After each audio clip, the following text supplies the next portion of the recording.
Hello, video on demand people. Welcome to A WildMagic. We are going to be playing Icewind Dale, Rime of the Frostmaiden, a 5e adventure for Dungeons and Dragons. I am your DM, Will. Thank you for showing up. So I think I should probably introduce my players starting off. Let's go with Jordy. Go ahead and introduce yourself.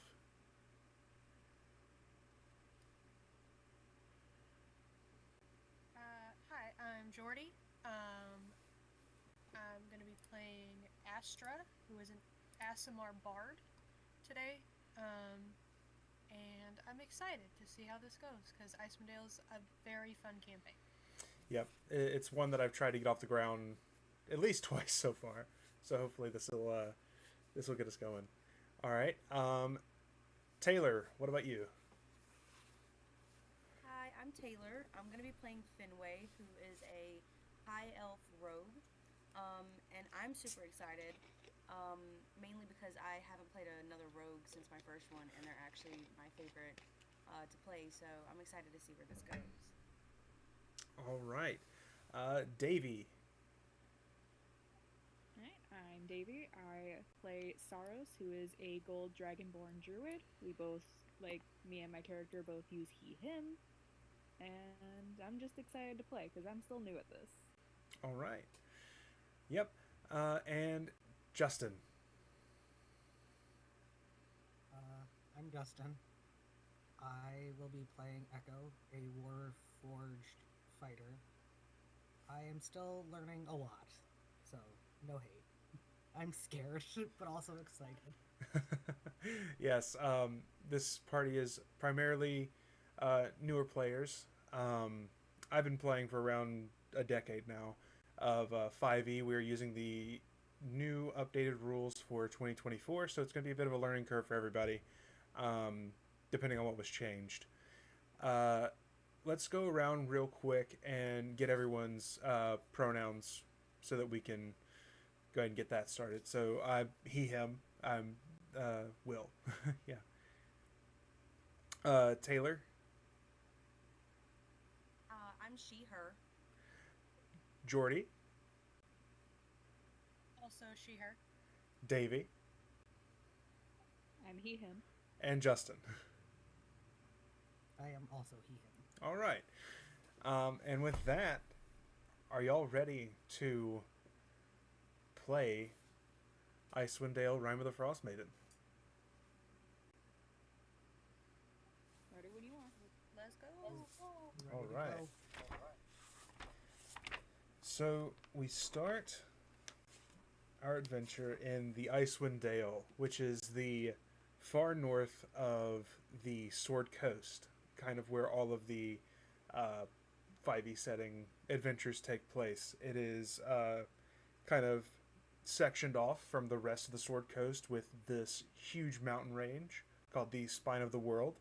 And for a while now, it has been cut off by an everlasting winter, and not even a ray of sunlight can seem to get um, through all the cloud cover and snow.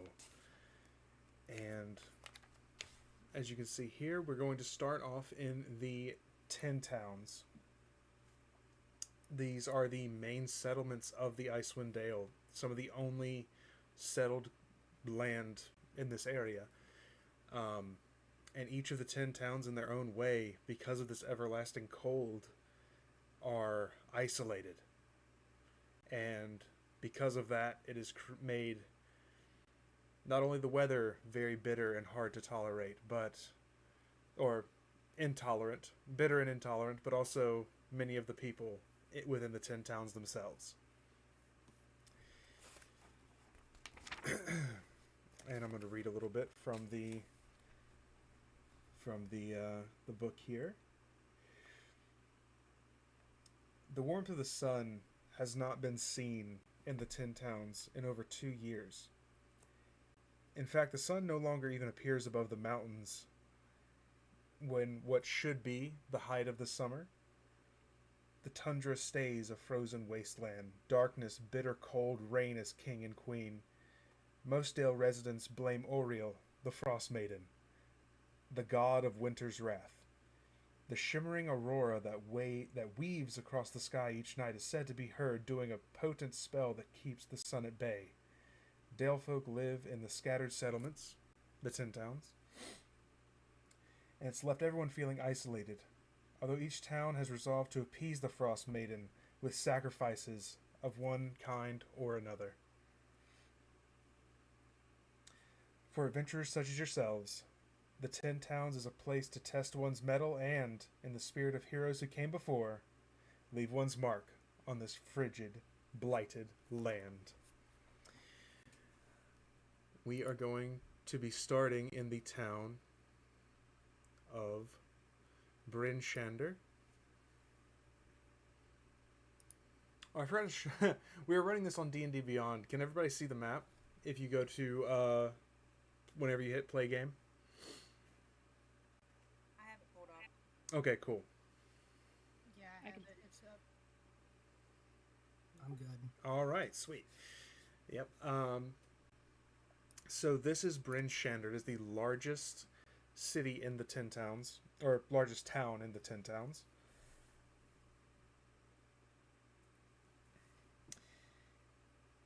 You begin your day. It's about noon. Sort of the lunch crowd has bustled into the North Look Inn and Tavern. So it's pretty crowded. People trying to crowd in to get as much warmth as they can for their meals. And we are going to start with Jordy. Your character has managed to grab one of the last remaining open tables in the tavern. Would you please describe what Astra looks like? Yes, so Astra is going to be seated there. She's going to have a pretty, fluffy, thick cloak on, because obviously everything is beyond frozen at this point, so she's trying to keep warm. She doesn't have the hood fully over her head, because she wants to keep her peripheral vision.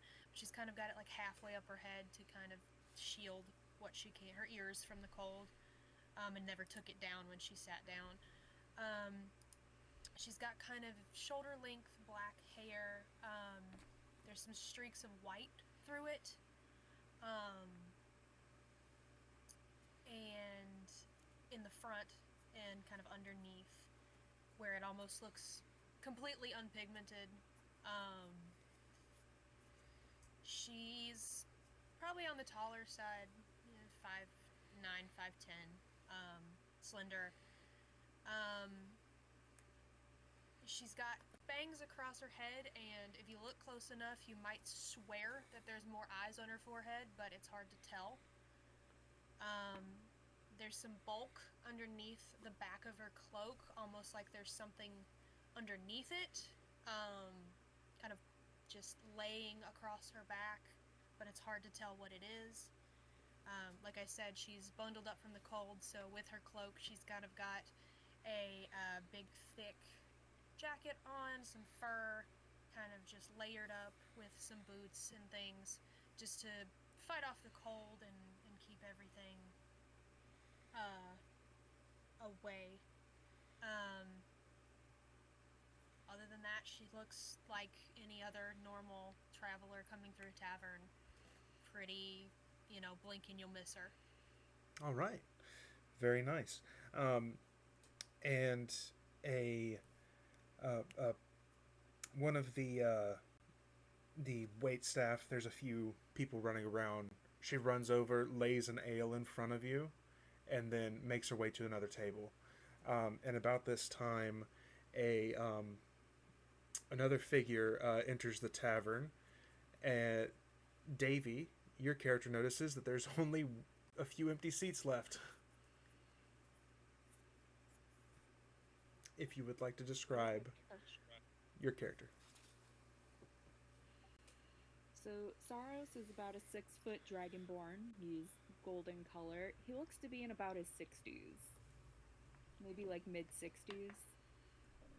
He walks with a walking stick, and he tends to wear this like Yeti skin type cloak to keep warm. All right, and very good. You see an empty seat next to Astra. I am making my way over to that seat, politely asking if she minds that I sit down, and then taking the seat when she agrees. All right. So you two are sitting, and same thing happens. As soon as you sit down, one of the waitstaff comes over, lays an ale in front of you, and then two figures kind of enter at the same time. We will do. Actually, no, reverse that. Somebody else enters. Taylor, if you'd like to describe Finwae for us. Finwae is a high elf. She stands at 5'7", and she's around 230 years old, so she's on the younger end of things. And she has a cloak on, a black cloak, but her hair, she has frost white hair that falls down to her waist, if not a little longer than that. It's very flowy and soft, like silky soft. And she's dressed in a green leather dress with like shorts underneath. But she's got thigh-high leather boots on, and a leather belt with where her daggers are pinned, and she's got, you can't see underneath, but underneath her cloak is a short bow, and she also has like leather harness across her chest and metal shoulder plates, and she sees a empty seat over where the other two are sitting, and she makes her way over there and asks if the seat is available and if she can sit down with them, and then when they say yes, she sits with them. All right. So the three of you, a couple moments pass. Are you getting to know each other at all? Saros is mainly like keeping quiet and drinking his drink, Okay. keeping an eye on the environment. Okay. I'm making small talk with everyone. Okay. Crazy weather we're having, huh? Jordy, are you doing anything particular, or are you just kind of chilling, trying to keep warm? She's just gonna kind of sit there and try to gain her warmth back up. It's kind of looking around, kind of surveying who's in the tavern right now. All right, cool. So as the three of you, sort of sit, try to get warm, enjoying your beverages, the whole tavern goes quiet for a moment as a very large figure enters the bar, the tavern. Justin, I would like you to describe Echo for us. Echo is quite huge.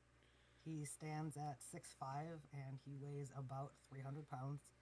He is like a gunmetal gray. He doesn't really have your like typical winter armor on, but does have some armor on because the joints of where his like metal is joined together will get cold, and they don't want, and to prevent him from rusting, he does wear armor. It's green in color, and it's got a spot for his great sword on the back, and like brownish leather across the front to protect some of the like joint plates on his chest during battle. All right, cool. And you're sort of scanning the tavern, and eventually everyone just goes back to their drinks. It's kind of it's kind of business that nobody really wants to get into. Nobody wants to deal with this. But you notice a a final seat open at the table where the rest of the party has been sort of relaxing.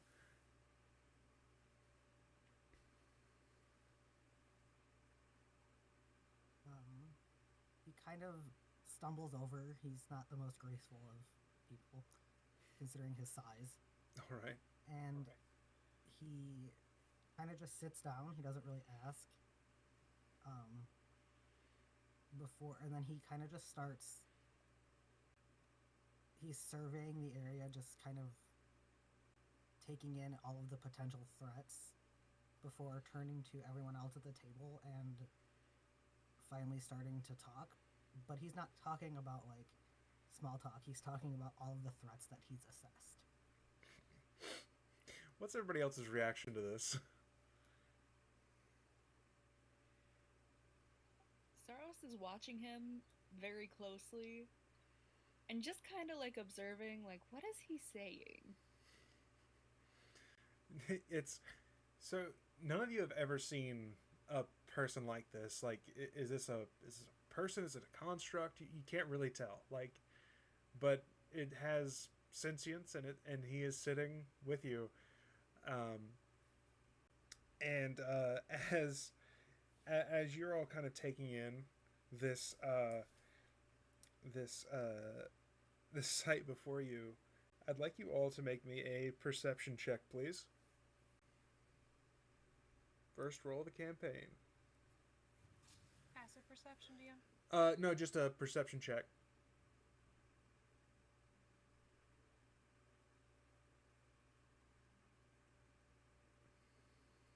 I got Dirty 20 DM. All right.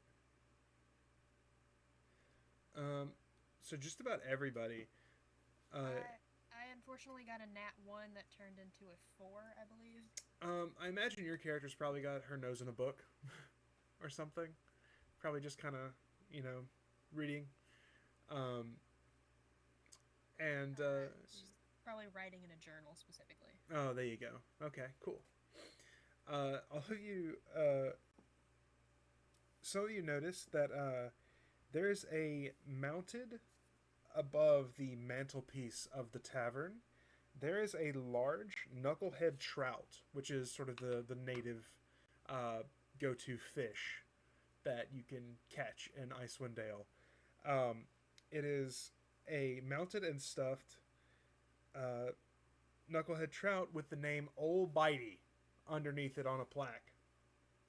And you see a dwarf kind of walk past him, and as he does, the fish sort of bends, just and its mouth begins to open, and it begins to sing, "There's a place I like to go, farther up the river's flow. Where it is I do not know, must be under all that snow." And then it goes back into its original position. The dwarf's looking at it like, huh. And he keeps on moving.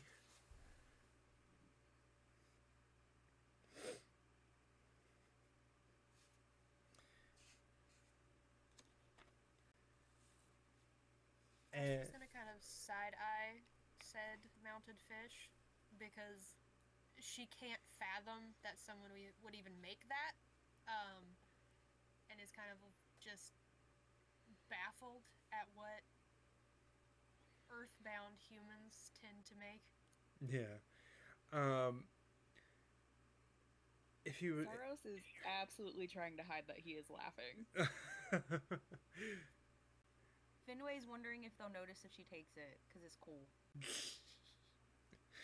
Is Finwae particularly sticky-fingered? No, she's not typically sticky-fingered, but she really likes whenever things that aren't supposed to, like, that are inanimate, aren't inanimate, so... Oh, gotcha. Anybody who wants can make an Arcana check to see if you know anything more about it.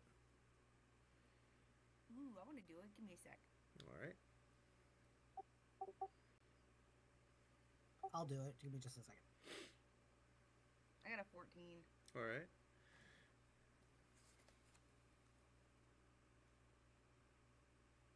I got a 7. I am not rolling great tonight.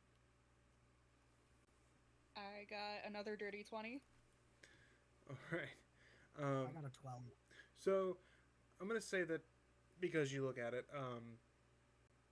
Finwae and is it Saros or Soros? Saros. Saros. Okay.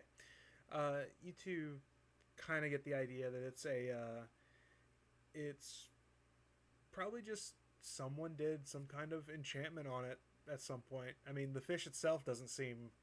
It seems mundane, but somebody must have enchanted it to do what it's doing. Um, and at about this time, there is a mysterious figure in the corner of the tavern who she sort of begins to walk over. It is a older dwarf. She looks very strong, like she's seen a lot. It's kind of that kind of look about her. Scars, wrinkled face, and she approaches the table that you all are on, and she looks between the lot of you and says, she takes a draw of her pipe before she says, "You all seem like that's not how she sounds. How you reckon she sounds? Probably like a you all seem like a group of adventurers. Are you traveling together?"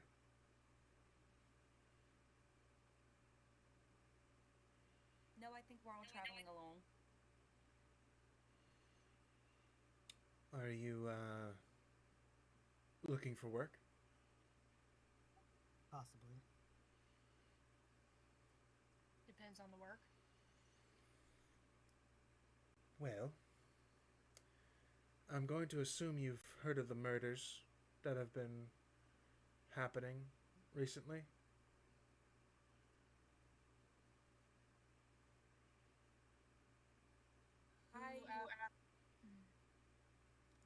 Who out of us would have actually? Because we all kind of came in relatively. We haven't all. A lot of us haven't been here very long. I mean, you don't have to, like, if you want your character to, like, not know, like, that's fine too. Like, there's she explains that there's been some murders in the bigger towns. They were all found with ice daggers in their hearts. DM, Yes. with my secret, can I ask her a question? Sure. You mentioned that there's been some in other towns, and I've noticed some disappearances, but not necessarily murders. Do you know of any that might have happened in Lonelywood or out in that area? No, I've done a fair bit of legwork, and I've only there was a halfling trapper in East Haven, a shipbuilder in Targos, and a dwarf glassblower here in Bridgeshender about 3 days ago. No one from Lonelywood that I could remember. Finway's gonna say thank God under her breath. Okay. Um, and but she gives you all that information, and she says, I've narrowed it down to a specific suspect, but I mean, I'm too old to carry out the justice myself.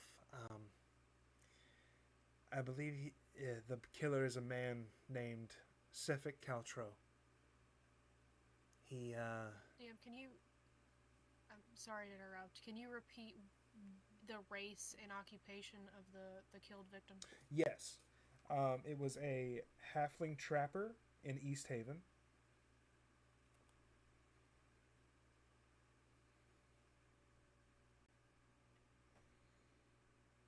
A human Okay. shipbuilder in Targos. And a dwarf glass blower in Bryn Shander.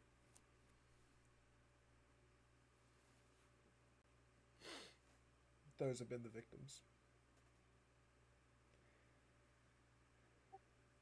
Echo is gonna finally look up and wonder if those are the people that could potentially be looking for him.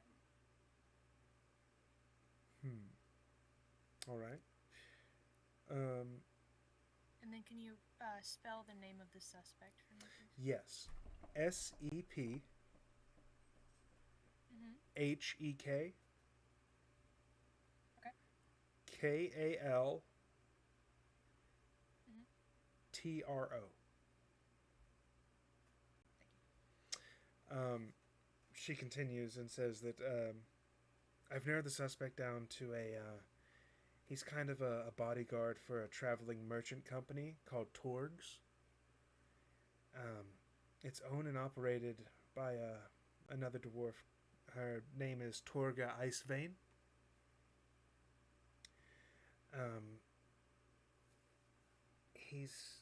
I've only seen him a handful of times, and he's a very charming individual. And with it being a traveling merchant company, he's able to get around to the 10 towns. His victims come from the only 3 towns that sacrifice people to the Frostmaidens to the Frostmaiden on the night of the full moon. I have a feeling that he's connected to her in some way. And what was his boss's name again? Torga. TORRGA.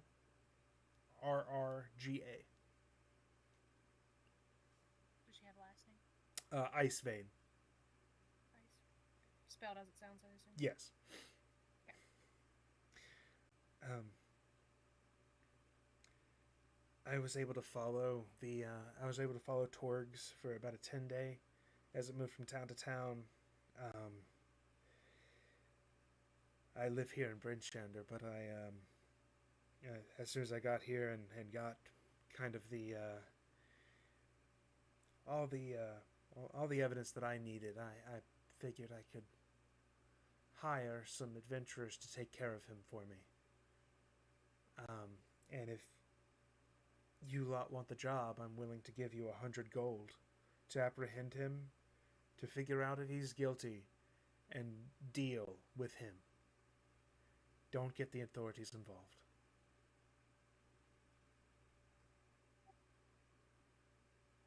Echo's just gonna nod silently, like kind of nod towards her and shake his head that he'll take the job. All right. Astra's gonna kind of survey everybody else's reaction. She sees Echo nod and is kind of just seeing how the other 2 respond before she kind of goes all in, I guess. I'll take the job. I have some unfinished business around here I'm working through, so I think it'll help in that aspect. Saros pulls out what looks like a pocket watch, observes it for a moment, and then looks up and says he'll take the job. All right. Upon those answers, Astra's gonna nod as well, just very quietly. All right. I appreciate your discretion in this matter.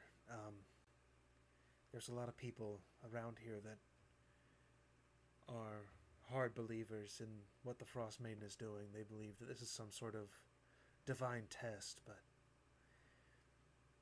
I don't know. It seems very...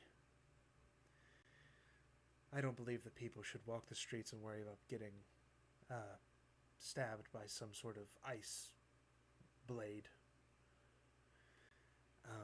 I don't know where Torga's merchant company is at the moment. You're going to have to sort of go from town to town. Maybe you'll find some travelers who have seen her. She has a very large caravan that sort of makes her way around. And I will another thing too, that you'll know that you've seen who I'm talking about, because he doesn't even wear gloves or a scarf. He walks around in short sleeves.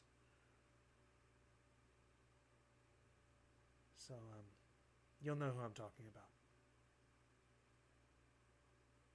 And with that, she sort of turns and makes her way out of the tavern into the snowy streets of Bryn Shander. What would you all like to do?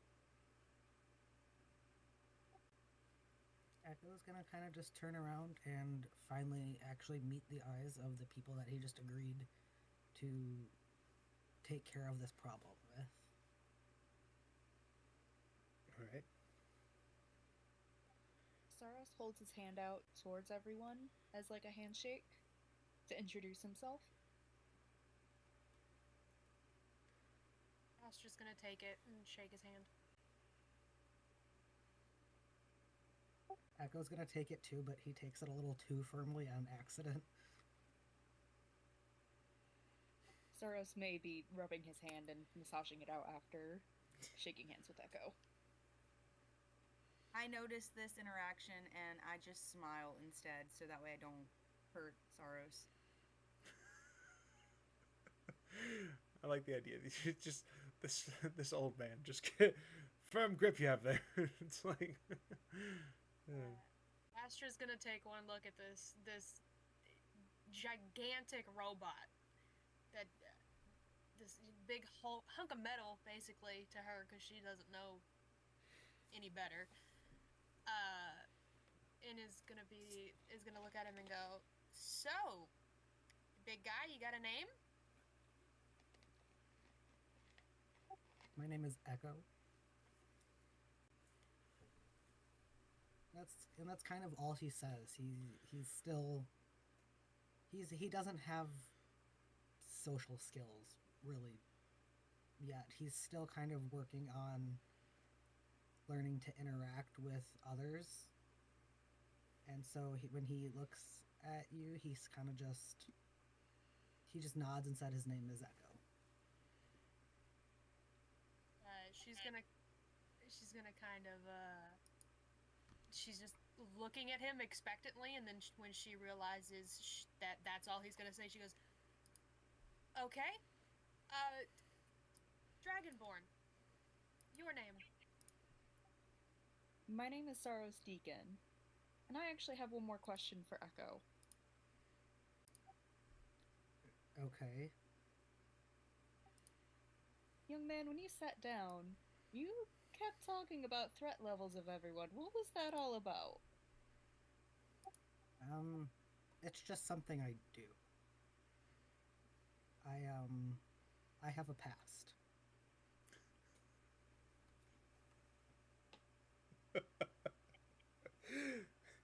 I love this interaction.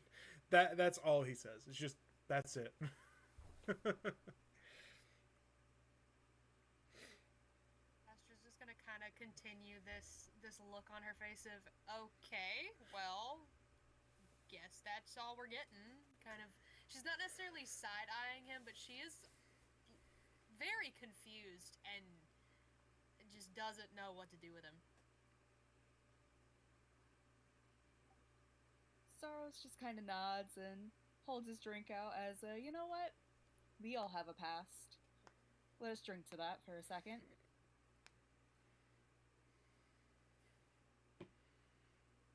Astra's gonna indulge that action.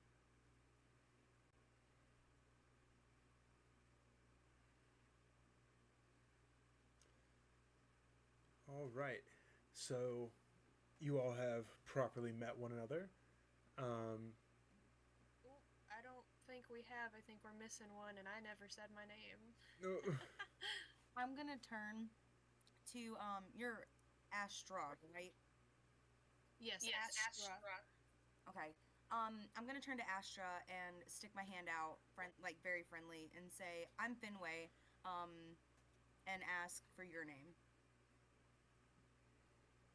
She's gonna take your hand, and her shake is not necessarily dainty, but it's not like break your bones. It's very firm, almost like she's had some sort of like civil training, like elegant, like politeness training. That's not the name of it, but you know what I mean. And my name is Astra. Nice to meet you. I'm gonna turn back to the table and look at everyone and say, "It's nice to meet you all. I can tell that we're all gonna have a little bit of a rough start, opening up to each other. I can see we all have a past here, but I look forward to working with everyone and getting the job done fairly quickly." Go will agree, and he'll just kind of glance around one more time and say, "As do I. I hope we can get along and get the job done." Saros nods and is like, you know what? I agree on that quickly. The faster this is done, the faster I get to visit my grandkids.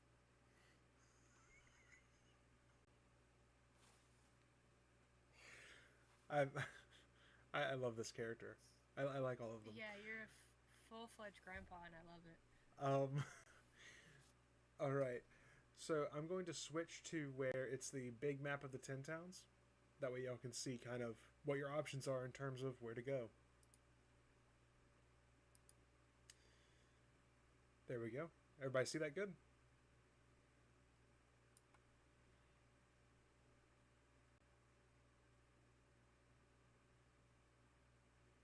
Yes, I can see it. I just am fixing the zoom. Okay. So right now you all are in Bryn Shander. It's kind of centrally located. Which direction would you all like to go? North. Let's go north. No. We should maybe ask around, see if anybody's seen this traveling merchant, All right. to not just kind of walk aimlessly through the thing, unless I missed where this dwarf said where she was. What was that dwarf's Oh, name? I forgot to introduce her. Her name is Hiln Trollsbane. HLIN. H-A... HL. Helin. I-N? Yeah.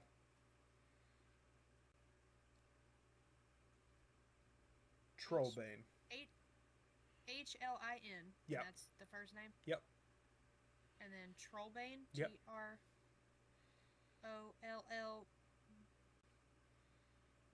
BANE. B-A-N-E. Okay. Yep. Okay. Okay. Did I miss her saying if she knew where this traveling merchant was, or am I right? Am I thinking of asking around? You were right in thinking of asking around. She followed them to Bryn Shander. They have since left, and she hasn't followed them since, and she didn't get she wasn't able to figure out where they were going next. But Okay, I just wanted to make sure I didn't miss that.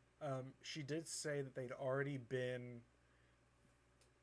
She would have said that they would have already been through the east way, so I guess the direction is pretty simple. So north, like Taylor said. So this one road that leads outside of Bryn Shander, the leftmost road that leads to like Targos, Bremen, Tourmaline, and Lonelywood. And the murders had happened in East Haven, Bryn Shander, and Targos.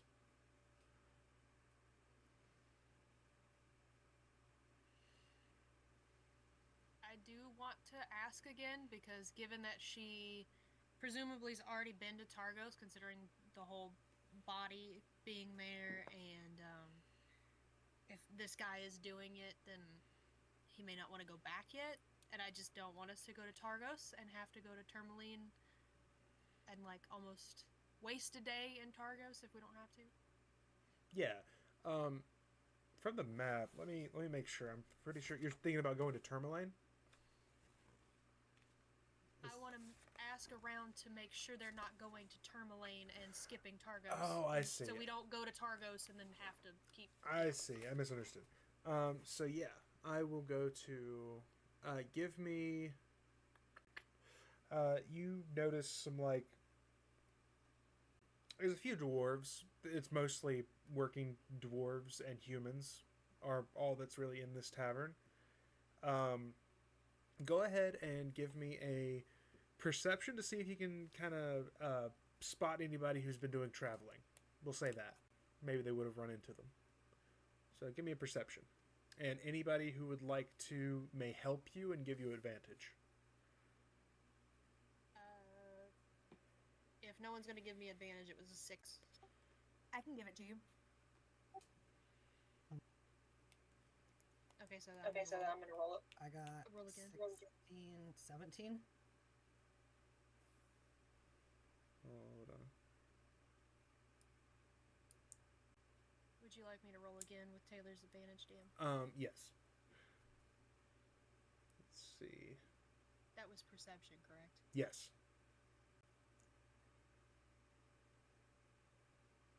Okay, that was better. That was a 14 on the die plus 3, so 17. All right. So, you are able to spot sort of some, Echo is there with you. Echo, you also notice, sort of some, dwarves that have, they look well traveled. Like this is their, like, break. Like they're taking a break here before continuing traveling. You see some dwarves in the corner, kind of, you know, palling about, talking, that sort of thing. What are you doing?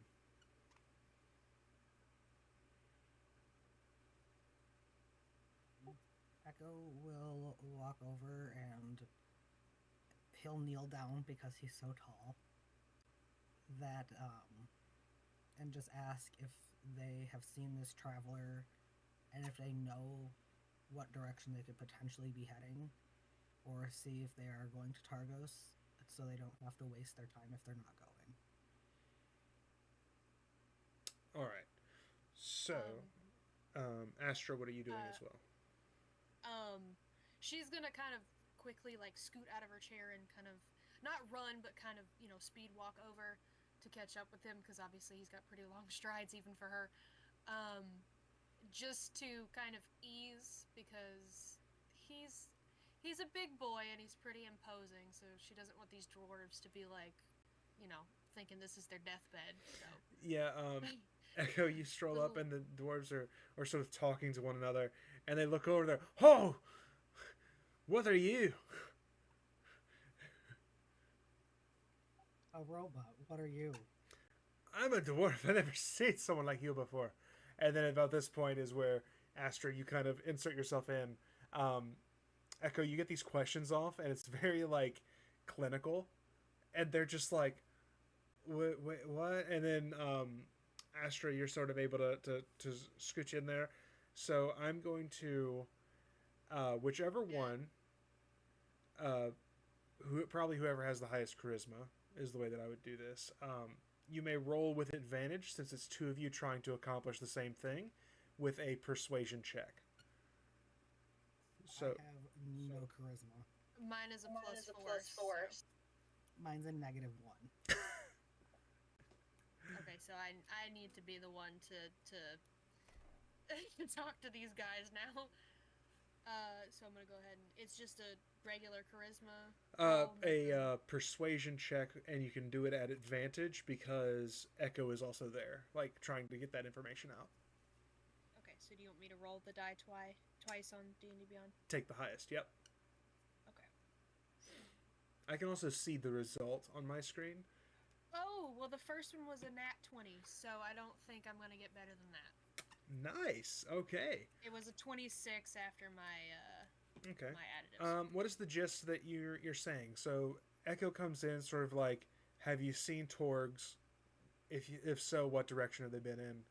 What are you kind of like? I imagine you flavor that up a little bit since you're a bard, right? Yeah, she's gonna be panting a little bit because she kind of had to two-step to catch up to this, you know, massive metal man. So she's like, okay, hi, nice to meet you. What he meant was, we're looking for Torga Icefane, the traveling merchant. She's kind of got some stuff that we wanted, a little bit of odds and ends that we need. We're just trying to make sure that she's not going to Torgos, because if she's not going and she's going to Tourmaline, we don't want to waste a day, you know, lots of walking, the snow's everywhere. It's not worth it, we all know it. Have you happened to hear where she's going next? Did she say? Have you spoken to her? Whenever you say her name, some like recognition lights up in his eyes, and he's like, "Oh well, bust me buttons. As a matter of fact, we were headed from Targos, and they were headed to Tourmaline. As a matter of fact, last we saw them." She's gonna kind of light up, and when she gets a little excited, she's almost gonna. It's not gonna be very obvious, but she's gonna almost seem like she's glowing ever so slightly. And there's gonna be a rustle underneath her cloak, just a smidge. They can choose to notice it or not.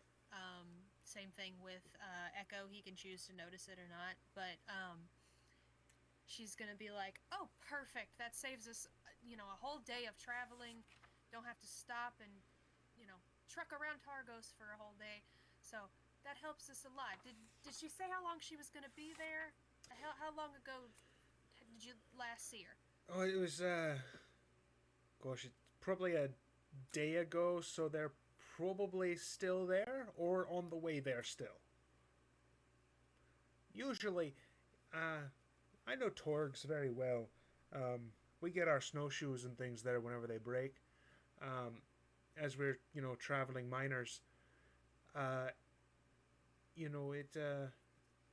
She'd probably still be in Tourmaline, headed to Lonelywood, honestly. If she's not in Tourmaline, she's probably going to be in Lonelywood. And at this point, he sort of goes back to his drinks, and he's like, there you go. I told you what you needed. Perfect. Thank you, gentlemen. They nod and go back to their smoking and drinking. Echo stands up and he just looks down and says, "Thank you, dwarves." You too, Metal Man? He looks over at Astra. Is this some sort of magical construct? What is this? She's gonna kind of tilt her head and go, "Gonna be honest with you, boys. I'm not quite sure. I met him 5 minutes ago." Huh. Well, that's probably the strangest thing I've seen all 10 day, and that's saying something. So, that's given me something existential to think about. Well, There's gonna be another little rustle underneath her cloak, almost like a shake, but it's hard to tell what did it because she's got this big hunky cloak on. alright. And he just goes, "Well, you're welcome, and safe travels out there. Hopefully you don't run into a blizzard, a lizard wizard. Anyway." He's at the table over there too. Oh. All right. So Which that's not accurate to the class, but she doesn't really know yet. Yeah, that's fair. That was all right. And so you go back to the table. Do you relay this information back to the group? Absolutely. I'm gonna tell them that Table of Dwarves saw Torga about a day ago. She was heading from Targos to Tourmaline. So she could still be in Tourmaline, given that it's only been a day. If they haven't seen her there, then he said that she would be moving on to Lonelywood. So we'll start with heading towards Tourmaline and go from there, because it's at least a better direction. All right.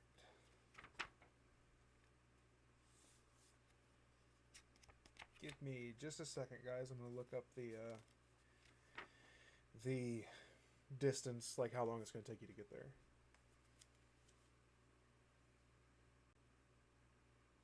Okay, so it is going to be a 6-hour walk to Tourmaline from Bryn Shander. And with it being cold, since we're starting off early, does everybody have like snowshoes and stuff like that? Or do you want to go to a store and potentially buy some?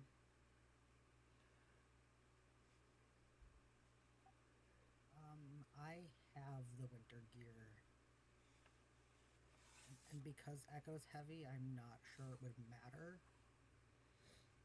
Well, the snowshoes probably would help you distribute your weight in the snow, so that way you don't like sink in like larger snow, if that makes sense. Okay, yeah. Well, Echo will have to go buy some because he's never owned anything other than what's on his body now. All right. How's everybody looking gold wise as well? We didn't really discuss that in character creation. I have 58 gold. Oh. I have 59. Oh. I have 4. Where would that be, Dan? In your inventory, and then if you scroll down, there should be a thing there that says like currency.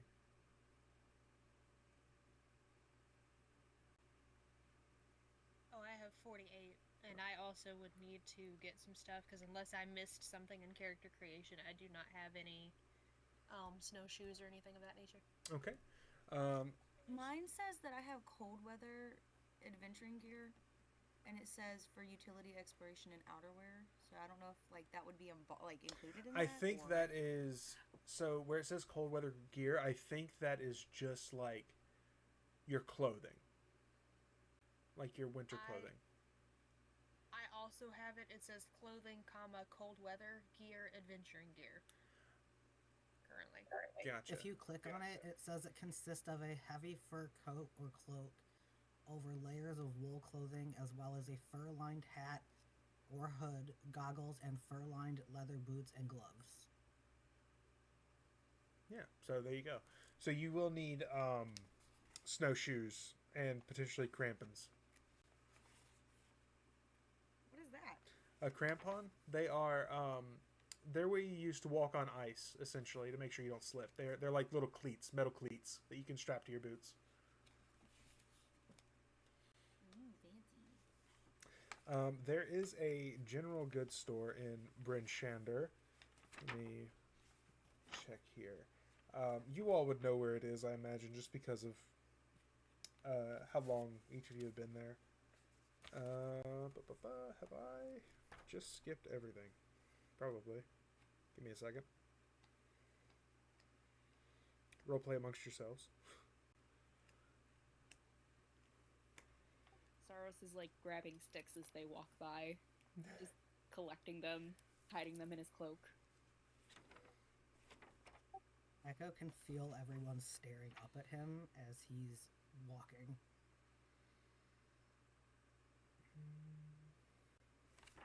Astra kind of notices the stick collecting and like side eyes and is very like, okay, another odd thing that these random people I've met are doing, but doesn't really say anything. She just kind of lets it go. Finwae is people watching and observing everyone that passes by, looking for anyone that looks familiar. All right. You don't Saros notice. does notice, by the way, the look of what are you doing, and just kind of looks at Astra and goes, dry sticks. I breathe fire. Quick fire to keep us warm. Astra kind of gets this look like, oh, okay, and it like the realization like hits her pretty like quickly, and she goes, ah, good idea. You all eventually make it to the Black Iron Blades Smithy and Outfitter in Bryn Shander. It is a sort of a stone, like stone brick building with a forge on the outside of it, but the actual shop has an open sign at the window.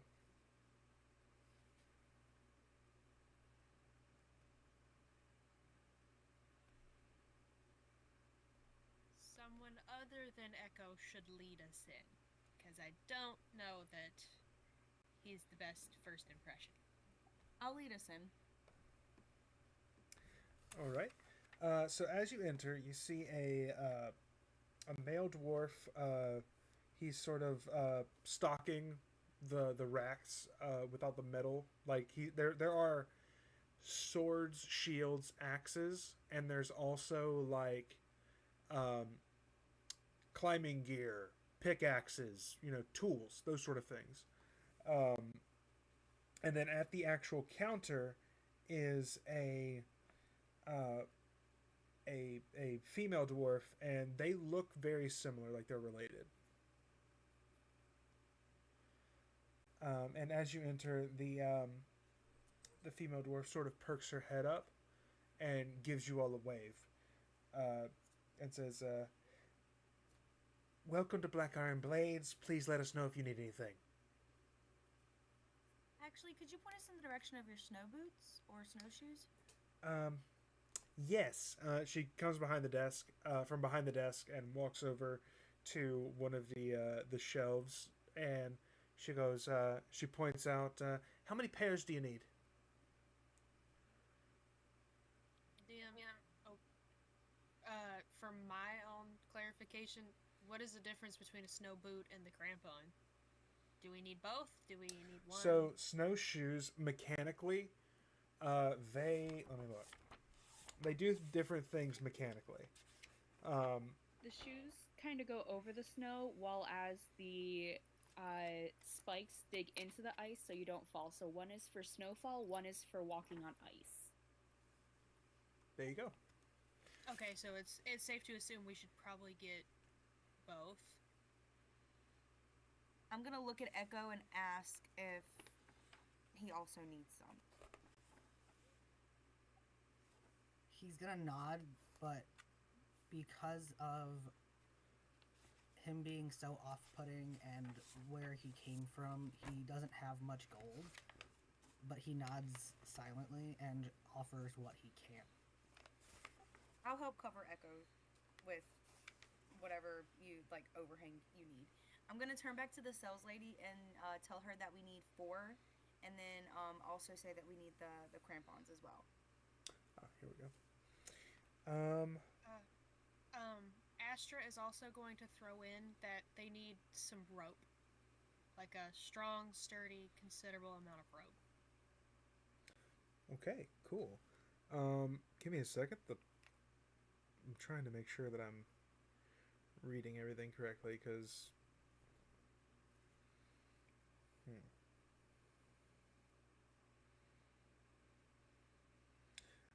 we will say not fishing. Is it mountain travel? Nope.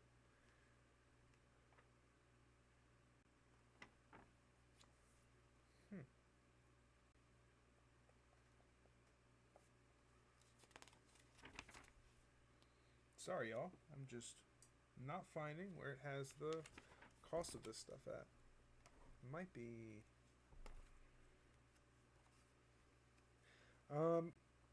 we'll just say that each pair, so you want snowshoes, crampons, and like some climbing gear, essentially, like a packet of like climbing gear with like rope and stakes and that sort of thing.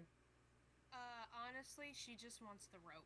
Just the rope? Okay. She doesn't need... It just needs to be a decent amount and be pretty sturdy for what she's thinking about using it for. All right.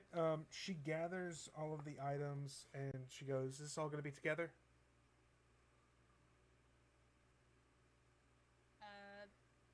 Astra kind of digs for her little coin purse and ready to like pay her share of it. All right. Give me a second. I'm going to look it up in the actual rules here. Meaning the boots, the crampons, and the rope itself. Okay.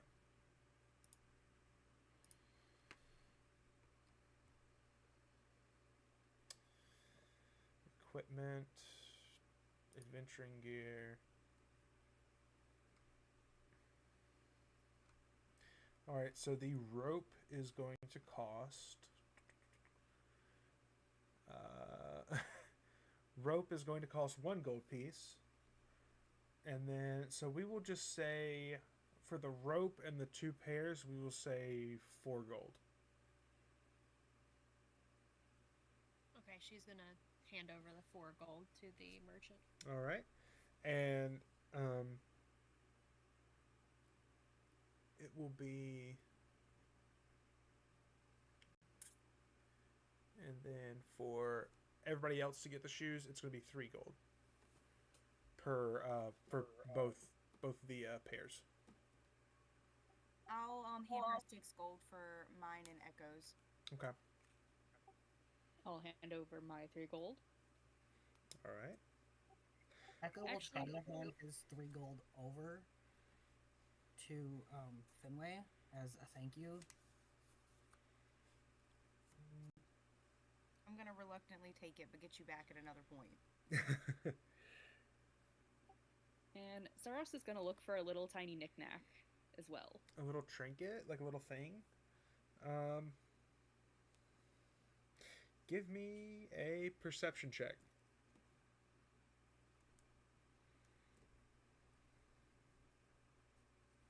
Will, I would like to specify this is like a child souvenir to like take back home. Okay.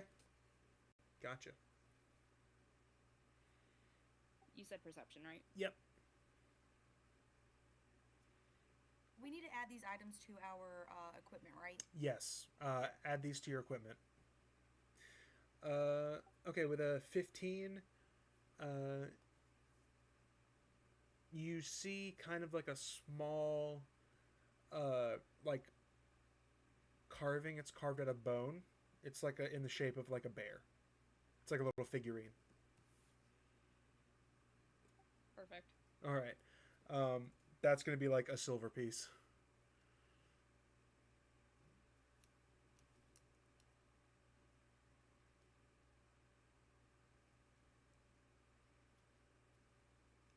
DM, how do I math that out on here? So a silver is, so you will hand her a gold piece and she will give you the change in the form of 9 silver, because I believe it's 10 silver to a gold.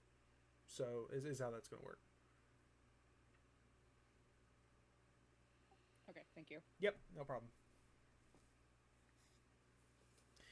All right, so you all have your equipment added to your inventories. And you can go ahead. Like I said, it's about noon right now. So if you left, weather permitting, you'll get there by early evening. And it is dim light out. So dim light basically means disadvantage on perception checks that rely on sight. And if you have dark vision, you're fine until the sun actually goes down. And once the sun goes down, then you see dim light and you will also have the disadvantage. So you may need to carry torches regardless. Or that sort of thing.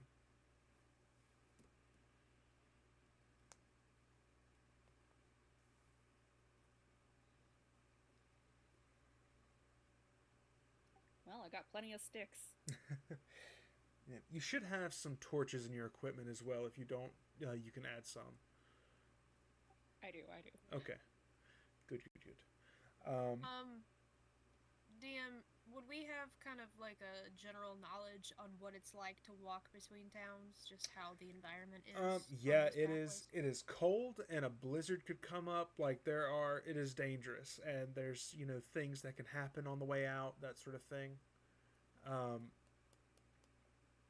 It's like, yeah, it's dangerous and sometimes deadly to travel between towns. Towns are like the only safe haven in the Dale, but there is a road, like that trail that you see, the red dotted line.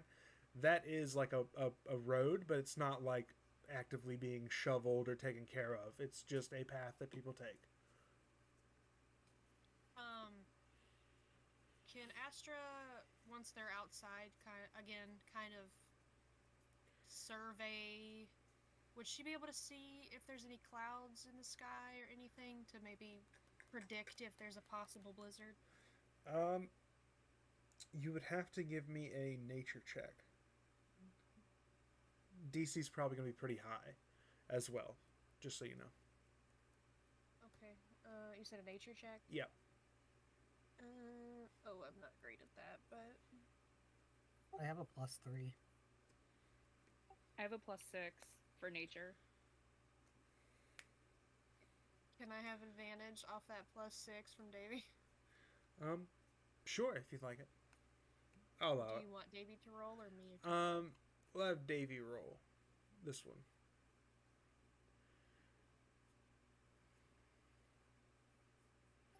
Comes to 21. Oh my god. Yeah, that's considerably better than the 6 that I got. You kind of, so you approach like the north gate of town is what I'm imagining, and Astra, you're looking up at the sky, and for you it's kind of hard to determine, but Saros notices you looking at the sky. Saros, it looks like there's probably going to be a blizzard that lasts for about an hour somewhere along your journey that is going to happen on your journey. So however y'all want to prepare for that may happen.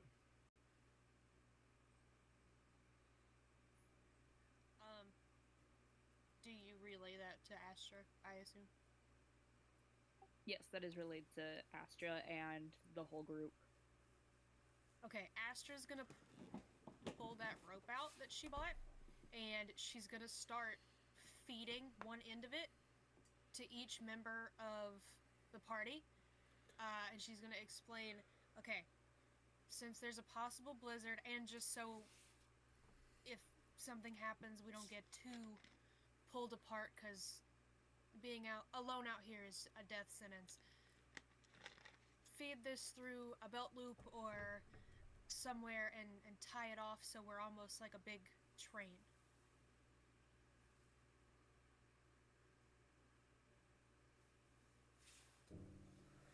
Should Echo be at the end because he's kind of the biggest, and if there's a threat from behind, he would be able to offer more protection?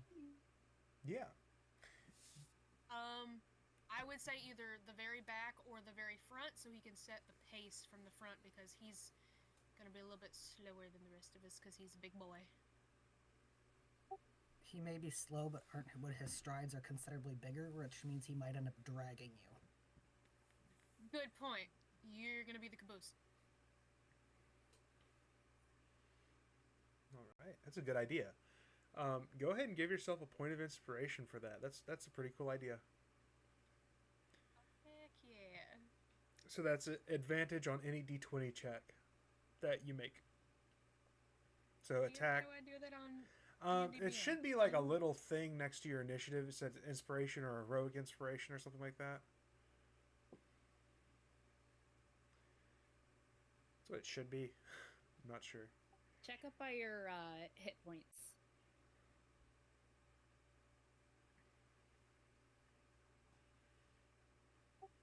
I see heroic inspiration. Is that what I'm That's clicking? that's it for Astra. Okay, I just wanted to make sure. So, the heroic inspiration is a red border around my little profile picture. Is that what I'm doing? I'm on an iPad, so it's a little bit different than. Yeah, I think that should be what you do. Like what you. Let me just see what it looks like on desktop real quick. Okay, no, you're good. Take your time. But tying yourselves together is a pretty decent idea for how to traverse blizzards.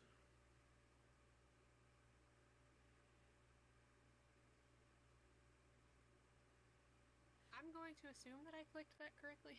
Yeah, I don't think it goes away on its own. You manually click it whenever you use it, I think is the way it works. Well, it was a red border when we opened everything, and when I clicked it, it took the border away, and now it's just gray. So I don't know if that means it's on or off. Okay. But we'll find out, I guess. Yeah, whichever way works. I mean, it's not going to roll at an advantage for you. At least to my knowledge, I think it'll just you just untick it whenever you use the inspiration point. Just something that keeps track that you have one. A point of inspiration. Okay, then I'll keep it red, and then when I stop doing that, when I use it, I'll make it not red, I guess. All right, sweet. For my own. So you all are tied together. You all have your snowshoes on, I assume. And are y'all just starting to travel? Oh, I will say also, because of the really cold weather, it is every 2 hours you're out in the snow, like in out of a 10 town. You're going to give me a Constitution saving throw. Otherwise, you take a point of exhaustion. So keep that in mind as well. We should determine the marching order, because we only kind of said that Echo's at the back. We didn't know who wants to lead or be in the middle. Who all has dark vision in this group? I do for 60 feet.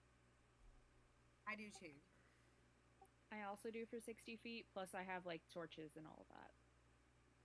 So why don't we... Who has the highest armor class?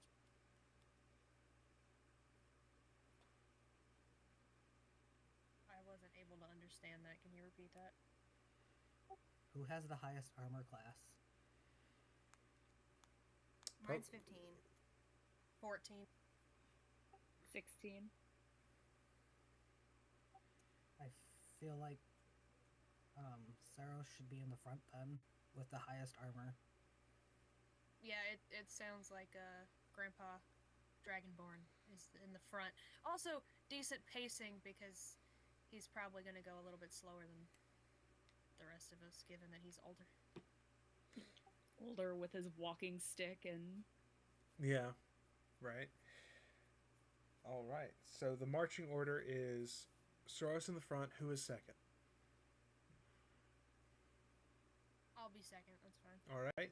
Then Finwae is third, and then at the rear is Echo. So you all begin your journey from Bryn Shander to Tourmaline. You, let's see if anything happens to you while you're on the road.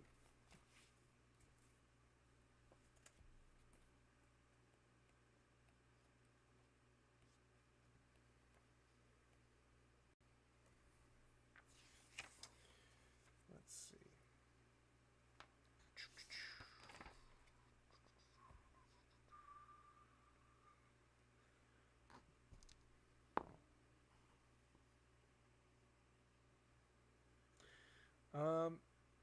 Yeah, so you make it to the crossroads safely, where it leads east to Targos, north to Tourmaline.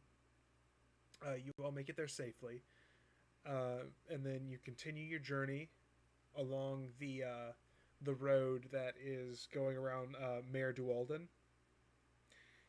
And at about this time is when the blizzard hits you all suddenly. So, let's see. Hearing is now limited to a range of 100 feet. And you have disadvantage on perception checks that rely on hearing. It extinguishes open flames and erases tracks in the snow. And unless you're wearing goggles, you also have disadvantage on seeing. But you all, I think, have goggles in your cold weather gear, so you can just put those on.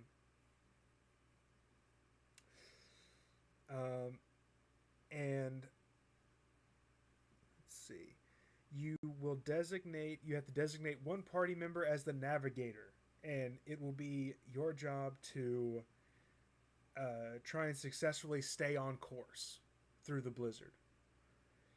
It is a wisdom check, survival check. Uh, so probably whoever has the highest wisdom survival. Echo's got a +3. I have +5. +1. All right. I have a +1. All right. Sounds like Saros, you are the navigator as well. So I need Makes you. sense when he's in. I need you to roll a survival check for me. While he's doing that, can you list off what the disadvantages of the blizzard are? I have hearing disadvantage past 100 feet, hearing perception disadvantage. Yeah, unless you're wearing goggles. Wait, you said hearing? I said hearing perception disadvantage. Yeah, it's just the hearing disadvantage. The disadvantage on like vision and seeing things, but only if you're not wearing goggles. And if you are concentrating on a spell, you have to succeed a concentration check in order to keep concentration. That was a 25 DM. A 25. You are like on it. You are able to keep the trail. Nobody gets separated. You're all able to continue along at a just fine pace. Grandpa's on a mission. Yeah, you're trucking. This ain't no Sunday stroll. You're going. Walking cane be damned, he can move. And towards the you make it about an hour outside of Tourmaline. The blizzard passes, and approaching you is a humanoid figure approaching you. They're traveling with there's about 3 in a group. You kind of like cross each other on the roads, and one of them stops and approaches the group.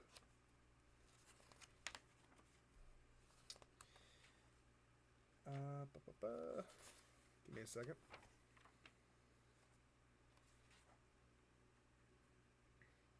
And she says, "Well met. Are you all looking for work?"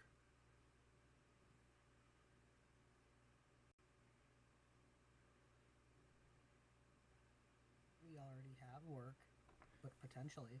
Oh, well, there's not really any kind of like time limit on this. Have you ever heard of a chewinga? What? They're like little elemental spirits that kind of they have interesting powers. I think that I can. Okay, sorry. Let me start over. My name is Danica. I'm not from around here, but I think that these little guys, they're little, probably a foot tall, maybe a little shorter. I think that they may be the key in changing the climate around here. Can you spell chewinga for me, Dan? Yes. Are we looking for a magical chihuahua? No. Chewinga is CHWINGAS. Chewingas. Okay, and you said they're a foot tall and they're elementals? Yeah, they look like little people. Anybody who wants, I'll say, Saros and Astra, give me a Arcana check, and Finwae as well. With your the background you have, you may have heard of these things. So all of us but Echo? Yes, Echo. I'm sorry. There's Arcana? no way you would have heard of these things. He's our 19 big... DM. I got a 7. He's our big himbo robot. It's okay. All right. A 19, a 7. I got 18. All right. These are very obscure creatures. They're supposedly very powerful elementals, but they can be very like mischievous as well. Um, you have heard of them before, and the fact that someone's looking for them is a little strange because they're kind of like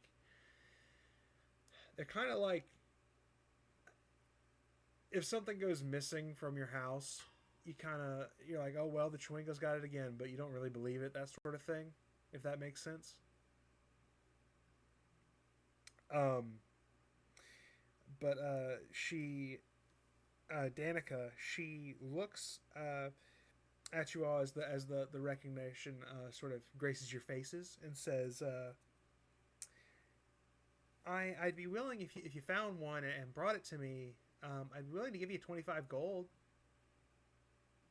Oh, and this too.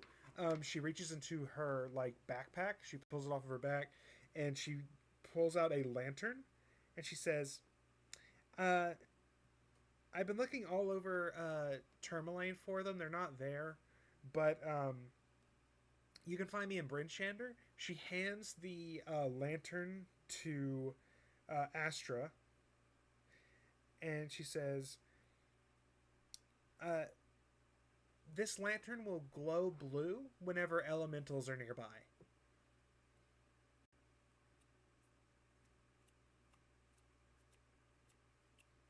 Okay, so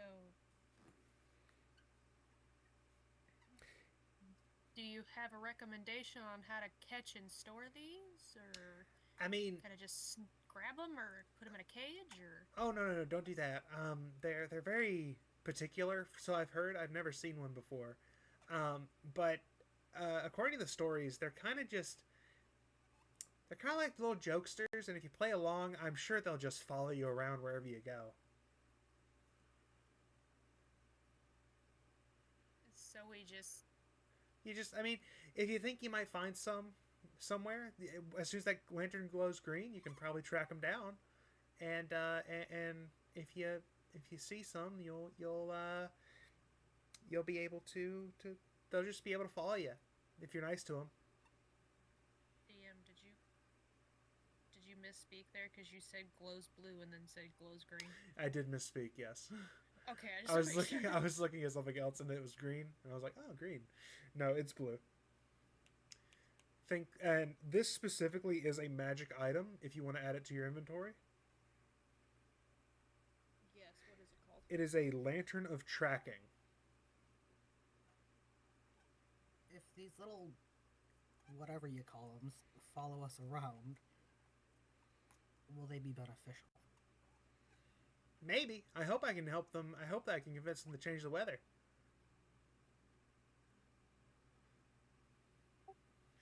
Okay, but if we see any on our travels, Yeah, and they can benefit us. maybe.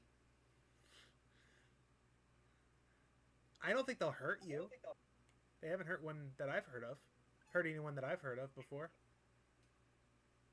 Echo, we'll have a pet.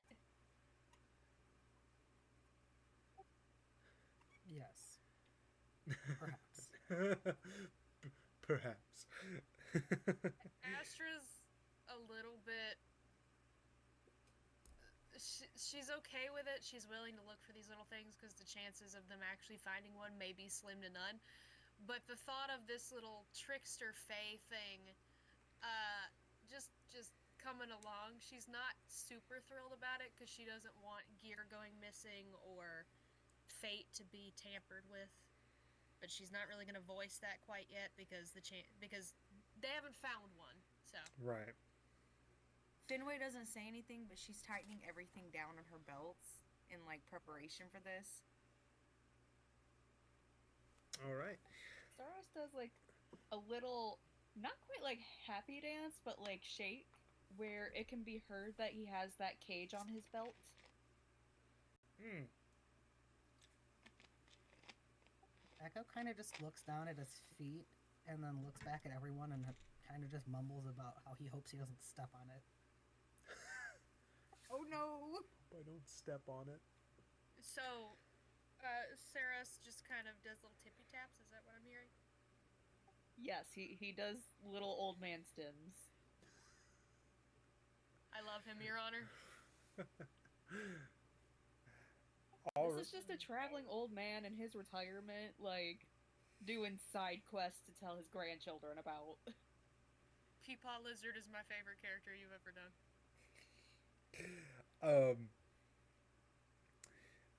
But yeah, I will be in Bryn Shander, so if you find one, you can find me over there. I'm sure there's a tavern or something, an inn, maybe.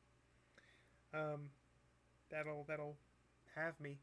So safe travels. And she kind of catches up to the rest of her group, or the group of people she was traveling with at the very least. Um, and she's handed you the lantern. Were you able to add that to your inventory? I was. Astra's just gonna kind of clip it on the side of her belt, kind of towards the front, so if it does start glowing, she can kind of see it out of her peripheral. Okay. It's specifically for elementals, so any elemental that's near you, not just the Chwingas. Yeah, it even got specific in D&D Beyond, because apparently there's several ways to use this. Yes. It's a pretty cool magic item. All right. And at about this point in time, I'm going to go ahead and have everybody make one Constitution saving throw real quick to see if you get a level of exhaustion.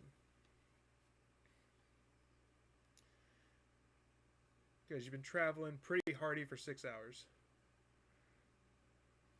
6 DM. Saros, you have one level of exhaustion. So just Saros has he's getting a little tired. I could have got a 21. All right. Mine was a 10. You're good. You meet the DC. DC is 10. Taylor, you got a 22? Okay, cool. So you all... Grandpa's just a little tired. It's okay. A little tired. So you are at... you should be able to add a level of exhaustion on your sheet. Do you see that? Where would it be? Under conditions. I found it earlier.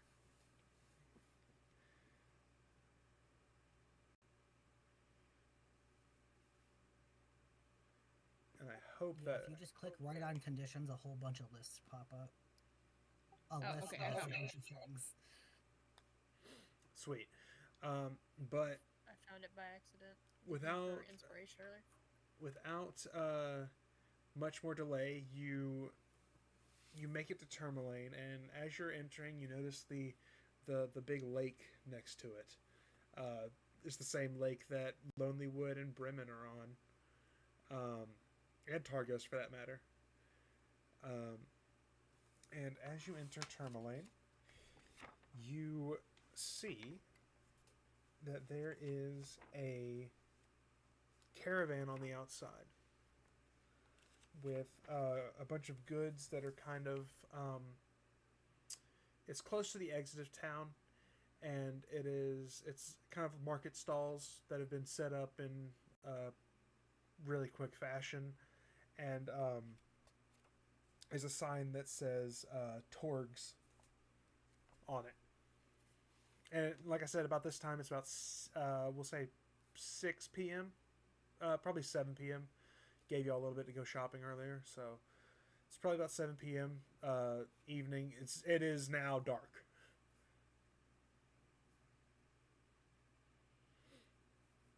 Insert the 90s night vision camera eyesight. Yeah, right.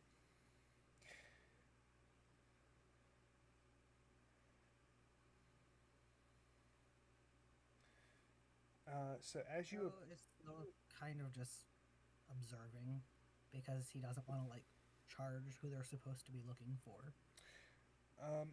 Right now, you don't see anybody who fits the description of Cephik. I'll just say that right off. There are 4 other workers, and who you can assume is Torg working the or Torga working the stall right now.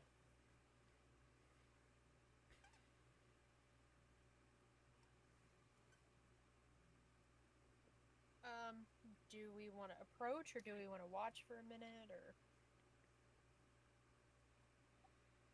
Should we maybe untie ourselves for a second? Yeah, good point. We should probably undo that. I don't think going up to anyone while we're all tied together will be a very welcoming sight. Also, Echo has started announcing the threat levels again of everyone that he's noticed.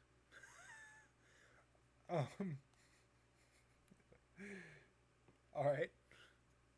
How loudly does he do that when he does that? Is it like normal tone? Is he quiet? Is he loud? Sometimes he's really loud about it, but right now he's kind of just mumbling to himself. It reminds me a lot of GI Robot from that DC show that's on right now, and he's like scanning for Nazis. No, but Can Astra kind of try to listen and get a gauge of where he's at? Because I mean, if he thinks they're a threat, then you're trying to like they're not really talking to one another. It looks like they're packing things up for the night. They're not packing to leave. They're just closing the store and making sure that it's like safe. no, I meant to Echo. Oh. I'm sorry. What are you trying to? She's trying to like listen to what he thinks the threat levels are, but because he's mumbling, I didn't know if you wanted me to do some sort of check for that. I'll just leave it up. I mean, they look. The workers themselves look pretty strong. They're humans. There's 4 of them, and then Torga herself looks very tough. So, I mean, Justin, give me a perception check real quick.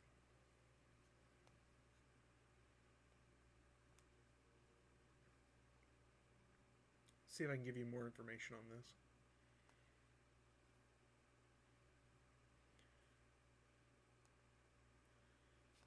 A 7.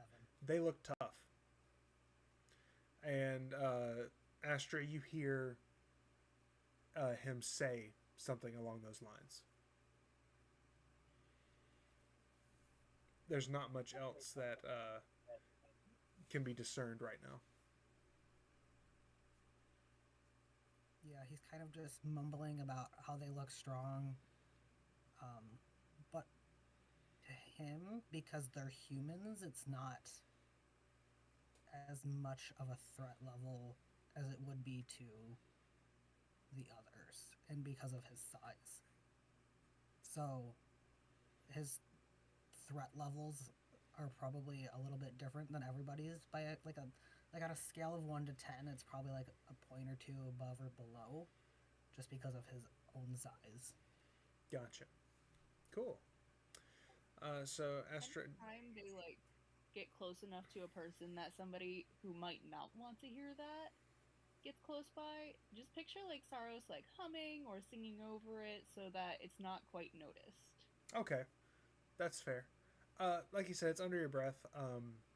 No one within your only your direct party can hear it right now. So you're good. You're probably you're a good 30 feet off from the shop right now, as they're starting to pack things up. And at this point, Torga notices and she goes, or she notices you all kind of, loitering out just outside of the of her like stand, and she says, "We've closed for the night." Damn, do we see the gentleman that was described to us? Because she said that he would stick out pretty. Like a sword club? No. No one here fits the description. Like, not wearing winter clothes, essentially. No one here fits that right now. Okay.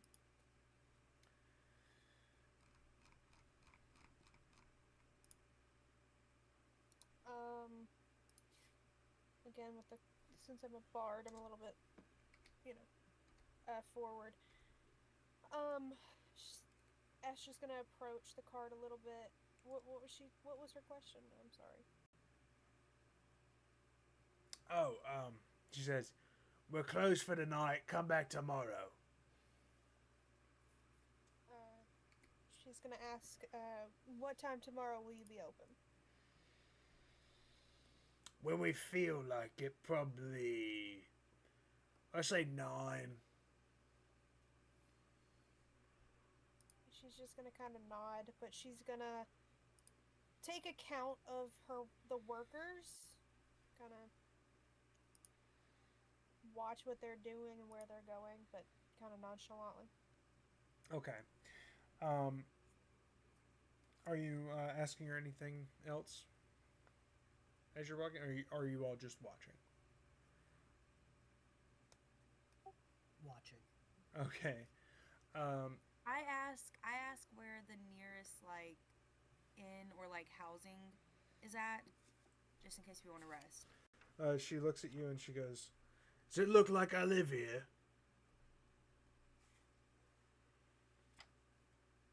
I'm gonna not say anything, but kind of give her a look of like understanding, but also like you don't have to be like that. Right. Just to not start drawing, but. Right. I don't know. She goes, she whistles, and one of the men behind her, like, huh?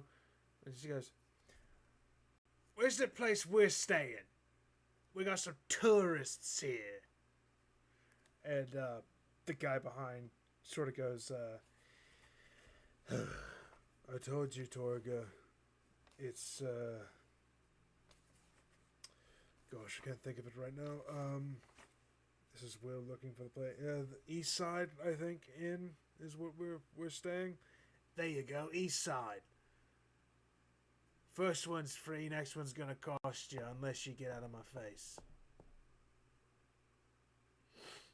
I'm not gonna say anything. I'm gonna just turn around and start looking for any kind of sign of where that might be near us. Yeah. So, Tourmaline, as you're kind of walking through, this is like the nicest, like most picturesque of the towns. Like, houses are actually painted, like they look really, really nice. There is I'll pull up a map of it, in fact. That's what I can do. Here we go. Good old Tourmaline. DM, I am afraid I need to run to the restroom. I will be right back. Alright, sounds good. This is the map of Tourmaline. The east side, you all are coming from the south road here, where it says Tatargos. That is where you all are coming from, and that is where Torga's enterprise is at the moment.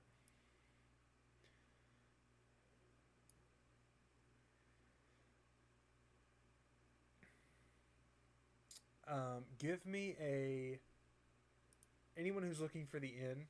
So, one person make the check, but you can do it at advantage because I imagine you're all like looking. Go ahead and give me a perception check. Whoever wants to make it. I have a +3, so if anyone's higher than me, take it. I'm also +3.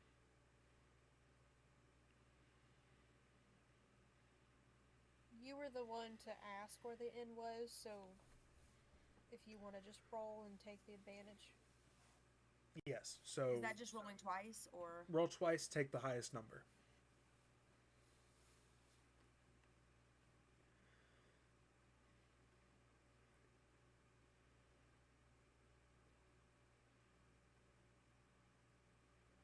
My My highest was 11. 11.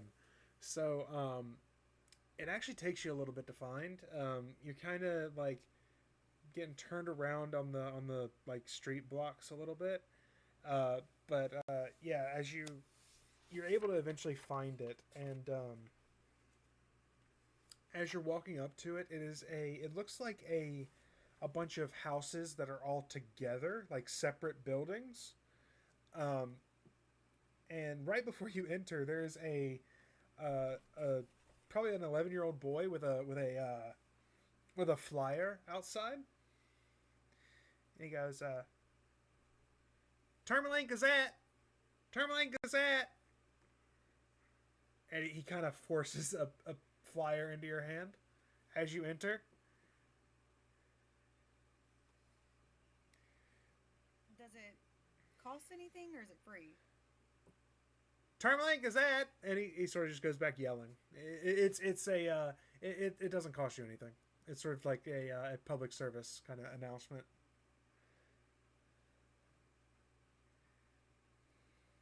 I am back. Hello. They found the inn and have a paper boy that has just forced a flyer into Finwae's hands.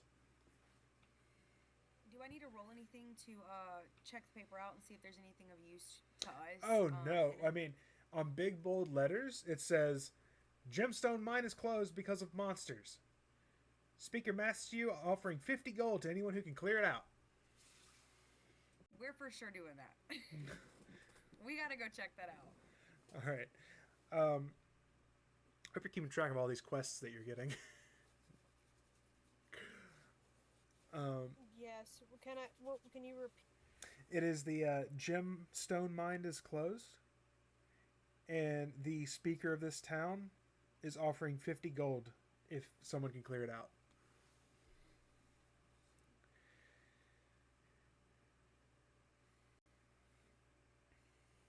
Did you say gemstone mine? Gemstones, yeah.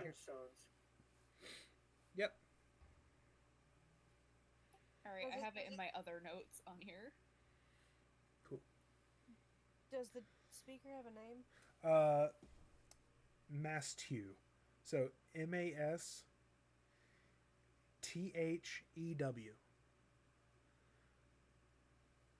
So Matthew, but with an S instead of two T's? Yeah. Mastew, I imagine is how it's. Reading this, I'm gonna turn to everyone and hold it up and ask them if they think that this is where we should maybe start after potentially mingling in the inn tonight. Echo's gonna nod. It's a good idea. Kind of get some gold into our pockets in case we should need more supplies to continue on. Saros agrees and just kind of looks around.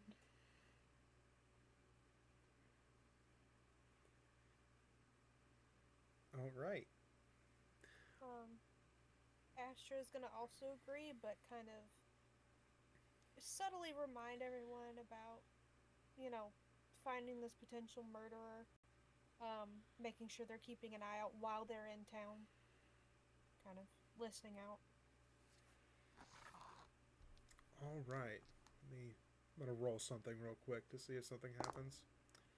All right. So you all enter the east side, and standing in the room behind the desk is probably a 13-year-old girl tending the desk. And she is currently speaking with a man who is he has this sort of slicked back black hair that is pulled into a ponytail. He is wearing like a sailor's outfit, like from the South, is what he looks like. It looks like he's out of like a pirate movie or something. Like he's wearing like just a leather vest with sleeves that are rolled up, basic pants and boots. And he's sort of talking to her, and he says, I do not want a room. Is there a barn or a building that no one lives in that I could stay in for the night? And behind the counter, the girl is like kind of not terrified, but a little bit shaken by what this guy looks like and sounds like, and just the demeanor that he radiates. And she says, we've got a utility shed out back, but you don't want to stay there. You'll freeze to death." And he like leans in and says to her, "The cold never bothered me anyway." And he turns around, and as he does, you see that his eyes, they almost subtly glow. They glow blue, like a slight blue glow to them. And he looks at you all, nods, and then exits the inn. Can Saros, like, make a face or, like, cringe a little just from hearing the line, "The cold never bothered me anyway"? Describe him again, DM. Yes. So he has... he's wearing, like, a sailor's outfit, like a leather vest, shorter sleeves, regular pants and boots. Slicked back black hair that is... Whoa. You're going kind of fast. Oh, so, sorry. Sailor's outfit, short sleeves. Slick black, regular... Yeah. Slick back hair. That's kind of tied in a ponytail. Okay. And then sort of like piercing blue eyes. He's also got like a little bit of a stubble going on. But he's very handsome looking as well. Does this guy fit the description of the one we were looking for, given his attire and everything? You could safely assume that. You said he looked pretty like strong, like he was kind of beefy. Yeah, he's kind of got strong looking arms about him. He's not like buff, like he's not huge, but he's built. He's like kind of lean, Stocky. I guess. Yeah. Stocky. Yeah. Kind of like honestly, kind of like how Christian Bale looked in American Psycho, like that kind of build. Okay. What a weird reference to make. Anyway. Astra's gonna kind of wave her hand or kind of try to get the party's attention and kind of like nod at the guy as he's like walking away, like where he can't see it, but kind of like nudge her head, like, "I think that's our guy," like with a look. Oh yeah, he's already left at this point. Like he's walked out, just no coat or anything, out in the snow. And you can see that he kind of turns to go around the back of the building.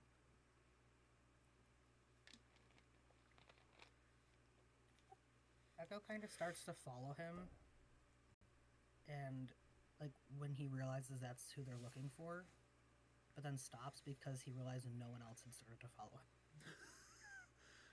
him. You made your way out, and you were like, "Wait a minute." I'm gonna follow behind Echo, just a little bit further behind, obviously, because Are you all didn't realize any. being stealthy? Yes, I am.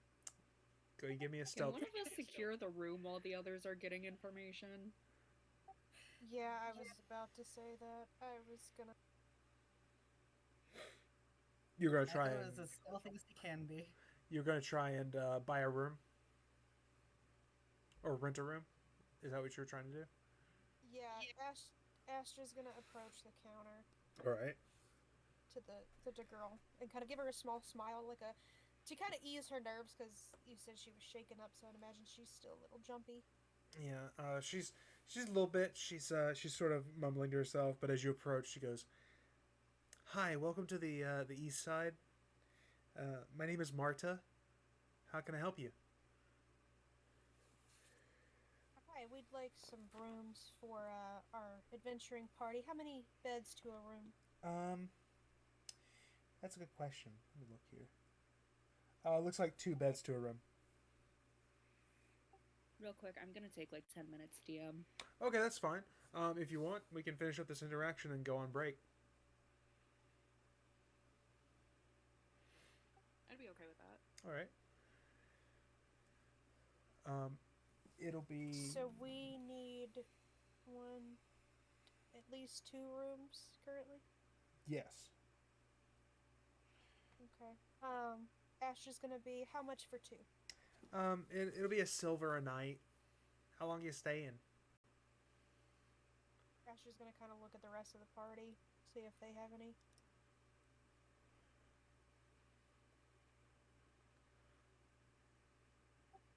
Echo doesn't need sleep. He just has to remain, like, kind of inactive for 6 hours, so he kind of just shrugs. Does anybody have any suggestions about how long we're gonna be here? I mean, I have 9 silver pieces already, so that could get us like a couple of days. Since we're also planning to do that mining mission. If you want, you can start it. You can do. Probably 3 days to start off with. I was gonna say if we have 9 pieces, we can do up to 4 days because it'll be 2 per day.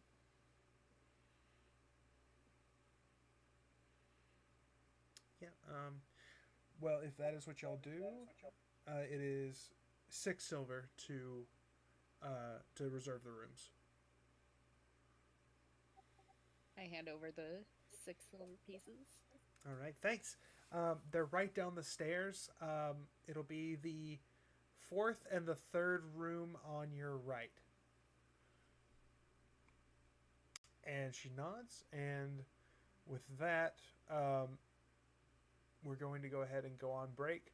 So anybody who's watching the stream, go ahead, get yourself a slice of pizza, get some water, and we will be right back.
we are back.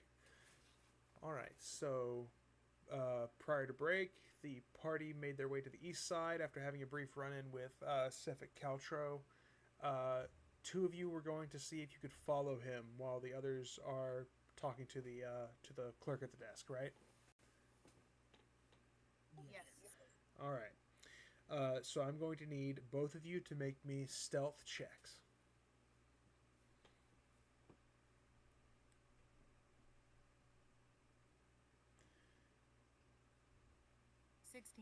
16, all right. Dude's walking to the shed and you're just cling, cling, cling. No, that's me, because I got a 9. Yeah, that's what I'm saying. It's you just cling, cling, cling behind him. Which is wild because I'm technically proficient in stealth, but because I have my armor, I have a disadvantage. Justin, you roll twice and take the lowest. As well. Just so you know. Oh yeah, I see your modifier is +4. Okay, so 9. Yeah, so you see him kind of start to walk around. He's at the back of the building, all right. Finwae, you are sneaky enough to not get noticed, but almost as soon as Echo rounds the corner, he hears it and turns around. And sort of sees you just standing at the corner of the building.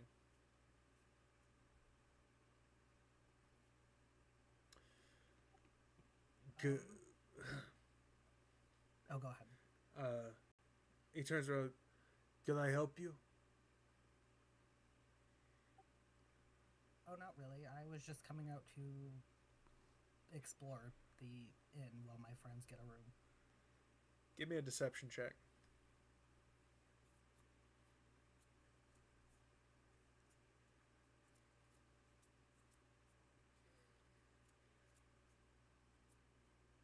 Gotta remember as well, y'all are level 1. Right, I got a 4. He sort of has a look on his face. He goes, "Uh-huh. You're following me, aren't you?" Perhaps. May I ask why? I thought it odd that you weren't dressed for the weather. And I find it odd that I'm talking to a metal man. Not a perfect world. No, it isn't. Why are you asking to sleep in a shed? It's more comfortable for me.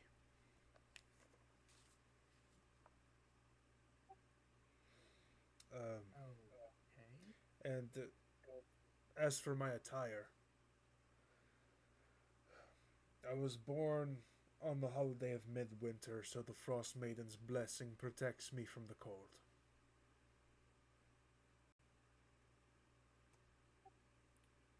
Interesting. I'm not from around this area, so I was just curious to see someone dressed not warmly and wanted to know why.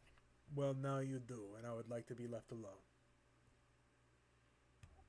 I'll kind of just nod and round back around the corner to hide. All right. He What turns. did you say he was born on? The holiday of midwinter is what he said.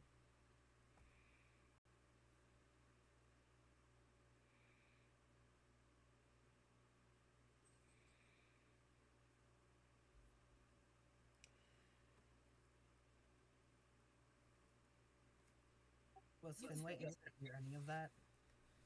Yes, Finwae, you heard that. Okay, I'm still hiding, right? Yeah, you're not seen yet. Okay.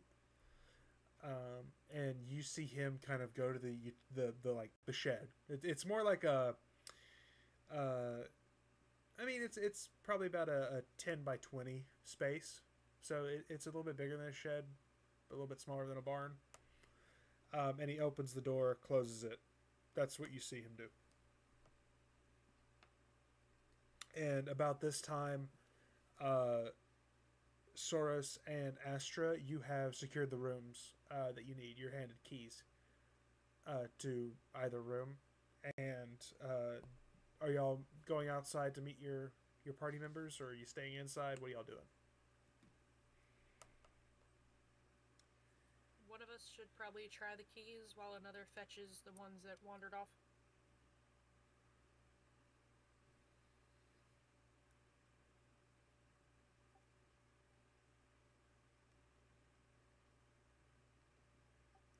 Saros can go try the keys.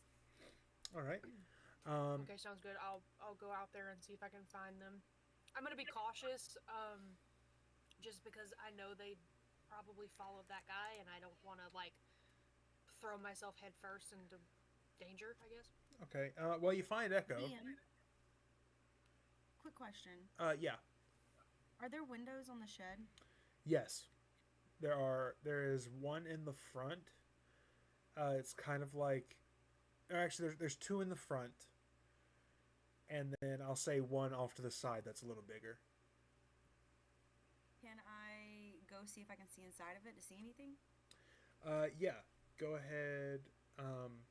We'll get to that in just a second. Astra, you find Echo, and Saurus, you make your way down the stairs. You From the outside, you notice the inn looked like separate buildings, but now you realize they are. It's all the same building, but they're kind of connected by underground like passageways.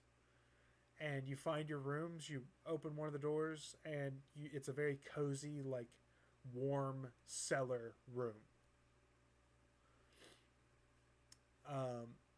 And now we will go to Finwae. You are trying to sneak up to the side of the shed to look inside. Yes, I want to see if I can see anything that he's doing. But I want to do the one on the side, not the two in the front, just in case he might see me from the front. All right. You peek in, and he is sort of just sitting. He bars the door behind him, like locks it, and he kind of puts his back up against the wall in one of the corners and just slides down and sits in the corner, and his eyes kind of close. So he's not a vampire. Got it. Okay.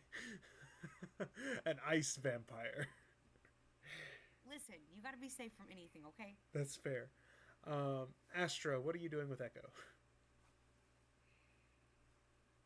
Or I guess, what are you two doing? Would be a better way to phrase that.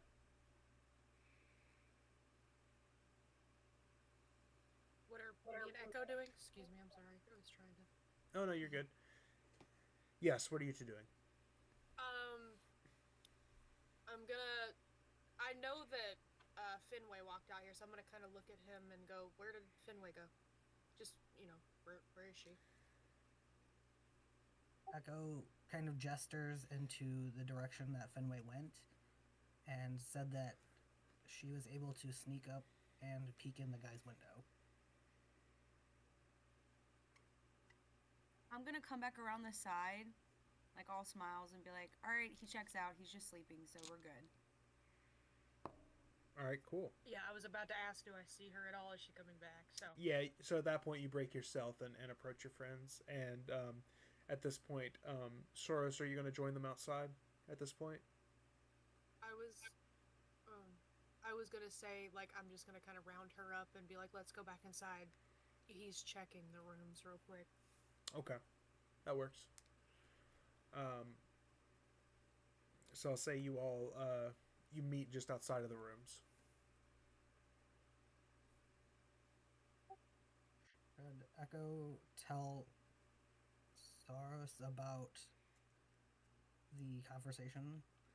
Like, he was born, you said the midwinter holiday? The holiday of midwinter. And The holiday of midwinter. And the Frostmaiden's protection granted him a blessing of protection from the cold. So, like, when we get back to the room, Echo tells the group what about the conversation and tells them that information, so they're also aware. All right.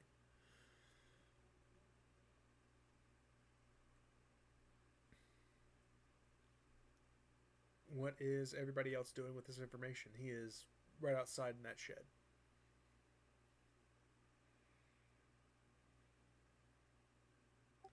Echo's always down to fight.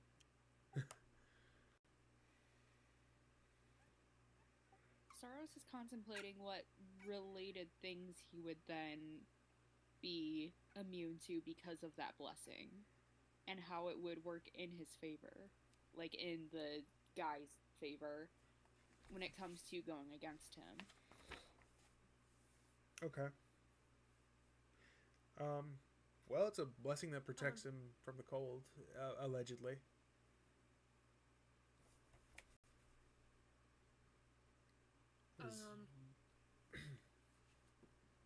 I'm gonna ping off of that real quick before I do my other thought. That would insinuate that blessing and the fact that he doesn't want to be inside the presumably warm inn means that maybe he doesn't take heat so easily, like it's like heightened for him, like maybe he gets hotter faster or it hurts him more if you do that. So given that one of us breathes fire, we might want to put a pin in that.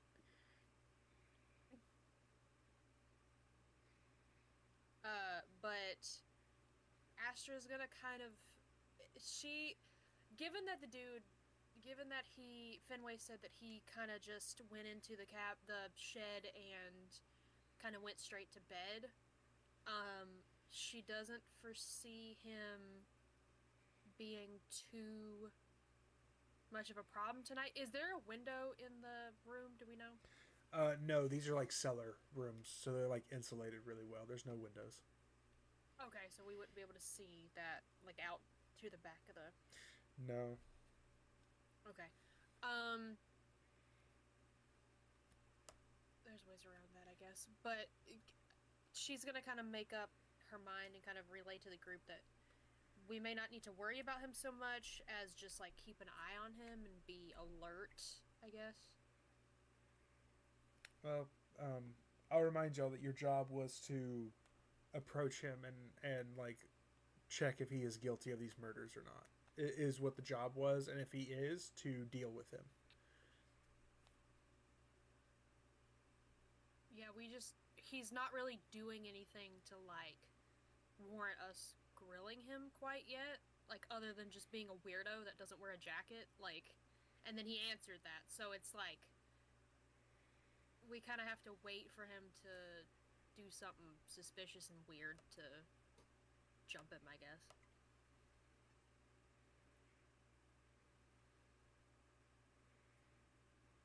Will there be any way to investigate the shed? Like, despite him being in it? Do you want to go? You want to go back and like? Alternatively, we know that Torga and the others are also in the inn or will be soon. Do we want to go back and poke around the caravan, her little thingy? We could always as well. Say that again for us. We could always split as well, because I've got the best stealth in the group. I've got the highest stealth. So I would need somebody that also has pretty good stealth if we want to check out the shed. And then the other two could go and kind of spy on the other group and get some information that way to kind of make use of our time and also be sure that we're safe. Because if we go and investigate him, what are the chances of them coming out to check on him and then they find us and we're in a standoff? But if they're preoccupied and we have eyes on them and then also eyes on him, we could get more information. I have a +5 stealth to the who has the most stealth question. Mine is a +3. Mine's a +8, so... Alright. I think that means I go with Taylor. Yeah, I think it's the Celestial and the robot going to check out the caravan today. Alright, you want to do this tonight while everybody is asleep, essentially, is what you're trying to figure out? Want to try, yeah. Because, I mean, they're not near the caravan, and he's presumably asleep in the shed, so it's not like you're going to get caught immediately unless you really screw up. Alright, so, what we will do first is we will go ahead and let's handle the shed first, but these two things are going to be happening basically simultaneously. If that works. Okay. Alright, so shed crew, go ahead and give me a stealth check. Can I make a comment to Taylor? Are you writing notes down?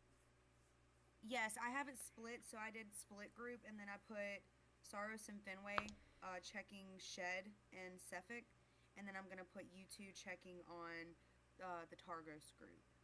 Okay, because I was gonna say if you wanted to do it where you just write down whatever happens at the shed and I write down whatever happens at the caravan, because we'll have the information to look back on, but it would be, you know, you're in the dark, you and Davey are in the dark, where on our thing, and Justin and I are in the dark about y'all's thing. But that's however you want to do it. Speaking of dark, We can do it that way too. That way we can compare notes whenever the group gets back together. So. speaking of dark, it is dark outside. So you will be, for those with dark vision, you will be in dim light, which means that you have disadvantage on perception checks unless there's a light source on what you're perceiving. And those with no dark vision, it is complete darkness for the sake of like mechanics. So like you cannot see like anything of detail. Like you don't even get a roll, I believe is how that works.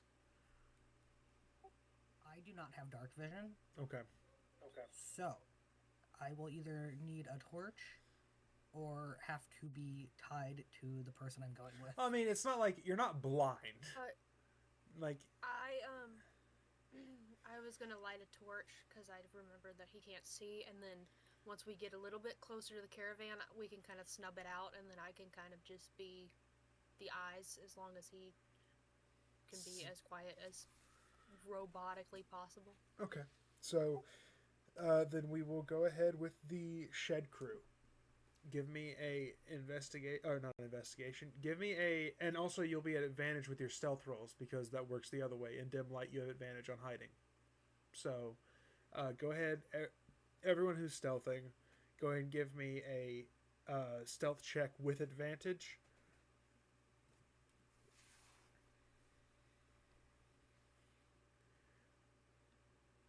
DM, I don't think I'm getting higher than 25.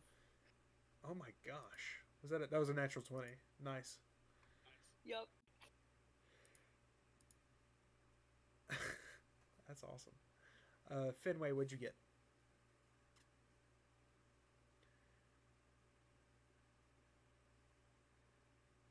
Taylor? 21. Sorry, I forgot I had to push a button. Oh, yeah, we're on push to talk.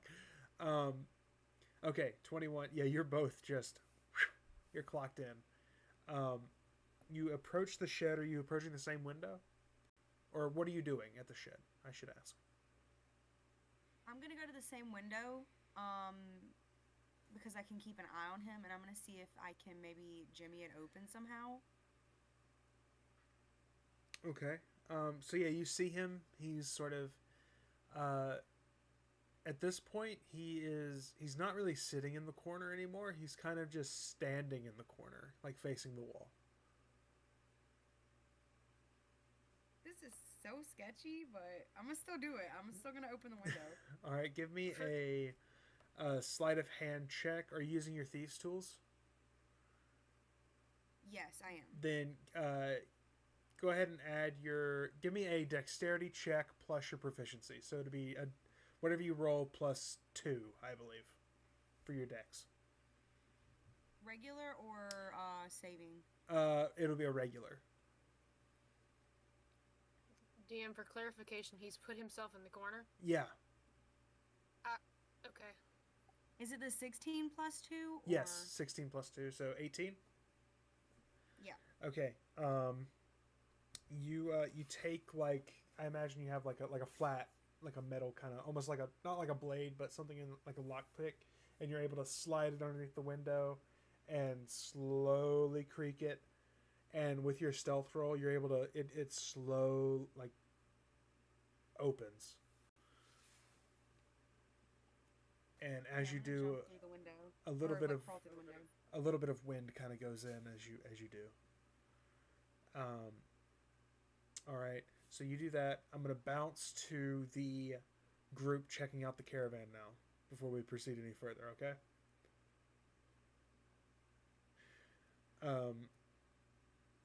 The Torgs has they've moved their stuff a little bit closer to the east side, and you see the dog sleds that had their stuff on them, and there is a guard at their stuff. It's probably around if you look at the map, it's probably around, we'll say probably here ish, if that helps at all. Okay, so there's a guard. Yeah, it was one of the men that was at the at it before. Does he, can you give me a little bit of a? Is he a big dude? Is he small? Is he? Can I kick his ass? He's kind of tough looking, I would say. He's a big guy, beefy guy. Since Echo seems to turn heads because no one's ever seen anything like him, he can just kind of be a distraction. Like, just go talk to him, distract him while you poke around, even though it's dark. Well, he has a torch lit because he's a human, so he's got a torch lit. He's using it for warmth as well, so he's kind of like around the torch, just warming his hands while he's watching the gear. So if you want to do that, then Astra, give me a stealth check with advantage. Okay, so he's creating a diversion. Yep. Okay. And it's so also dark, and he's a human, so it's going to be harder for him to notice you. So you have the advantage that way. Oh, my legs. Okay. So stealth with advantage. Yeah.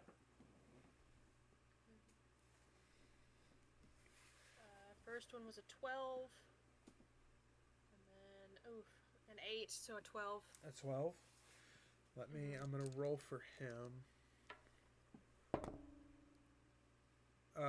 He doesn't seem to notice you. I guess you're like sneaking around back, is the idea? Yeah, she's kind of trying to go in the opposite direction of him and kind of get to where majority of their belongings are, I guess, to be able to rifle through. Okay. All right.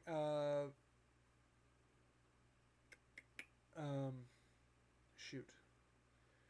Echo, what are you doing to distract the guy? I just started a conversation, knowing that it would lead to Just him. Being just confused. basically him asking Echo a bunch of questions because he's confused. Okay, sounds good. Then, Astra, give me a perception check. It's a straight roll, not at disadvantage because there's a torch nearby. A perception or a stealth? Perception. Or actually, investigation.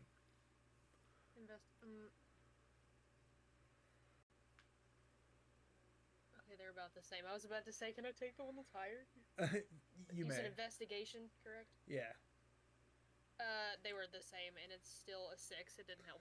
Well, even with a 6, you're rifling through things. There's a dead body in one of the sleds.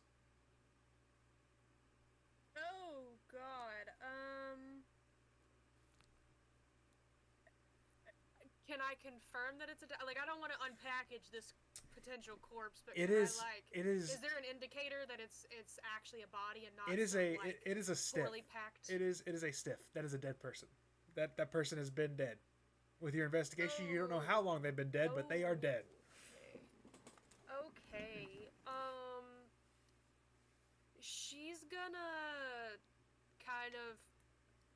She's gonna be horrified, but she's gonna kind of compose herself. Let me see if I. Any kind of. Hold on. Let me look at my stuff here. Okay. Light. What does Dissonant Whispers do again? I think it's a damage spell. Like it does. It's a saving throw. Okay, so I can't throw my voice at Echo. Okay. So I just wanted to make sure I couldn't be a little bit more stealthy about talking to Echo. She's gonna kind of back away, and go back where she came from, like where like Echo walked up from. And she's gonna kind of go like in a big wide circle, like she came from the path he did, and go, "Oh, Echo, there you are!" Like trying to play off that she's been looking for him, and like, Right. you know. So, however Echo wants to respond to that. And at that point, we're going to circle back to the group in the shed, if that's okay. Yeah, Echo's just gonna rejoin her, knowing that was the plan anyways. Okay. Yeah.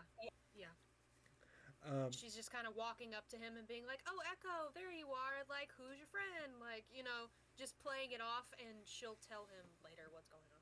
Okay. So back at the shed, Finwae, you just entered. And Saros, what are you doing?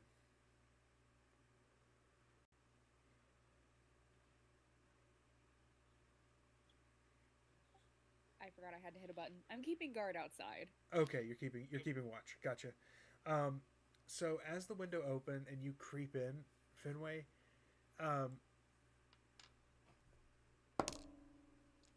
he remains motionless in the corner, just like facing the corner. Can I hear his breathing or no? No, you hear no breathing. I'm gonna look around and kind of observe the room from where I'm standing to see, like, if there's any rooms off from it, if he has. It is.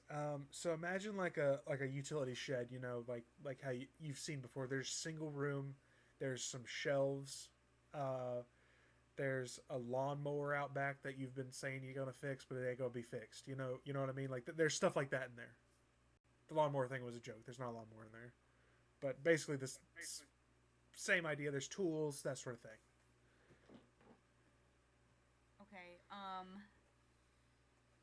Do I need to roll anything to approach him? Because obviously he didn't come in with anything. He's, empty-handed, so there's not anything to check out that's his first. Yeah. So I need to, check him out. He doesn't even have, like, a backpack on or anything. So are you trying to make yourself known to him? No, I want to stay as, hidden as possible just so I can observe him. Because I don't really want to get into, a conversation with him necessarily. Okay. I just want to observe to see if I can see anything on him or see if he has any kind of weapons or anything. What was your stealth earlier? It was a 21? Plus 8. It was a 21 earlier, though, what you got. Yeah. Yeah. Give me a...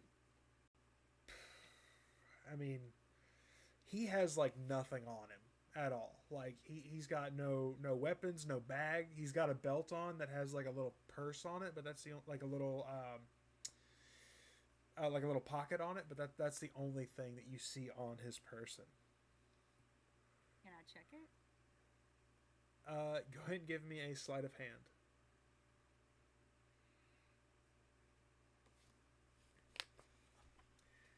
Oh, he's gonna wake up. I got an 8.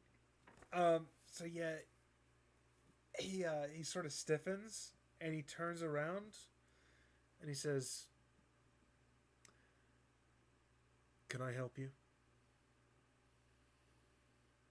Sorry, I must have gotten a little lost. I'm looking for an old friend, and I didn't want to wake you, so... In my purse? Yes, I was looking for information on who you might be, or if you even have any identification or anything on you. Are you a guard? I'm not. I'm just someone passing through the town. Uh-huh.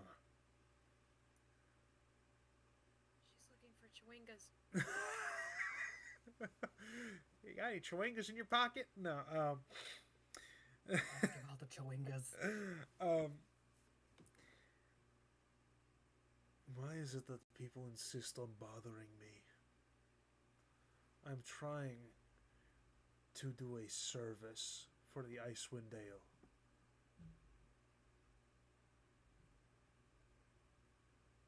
A good service or a bad service? Can I ask a quick question, DM? Yeah. this gentleman was sleeping, standing up in a corner. Is that, or am I way off? He was in a motionless state facing the corner of the building. Standing. Yeah, standing. Okay. That. See That's why what I I asked if thought. he was a vampire. Yeah. Okay. I just wanted to clarify that that's like my thinking was correct. Carry on. My And bad. Finwae, as you're talking to him, the temperature has dropped because it's nighttime, and as you're talking, you're seeing your breath, but as he's talking, you're seeing no breath come out of him. Is he undead?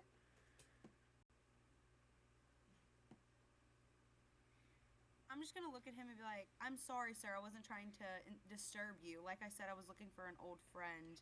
My apologies. An old friend.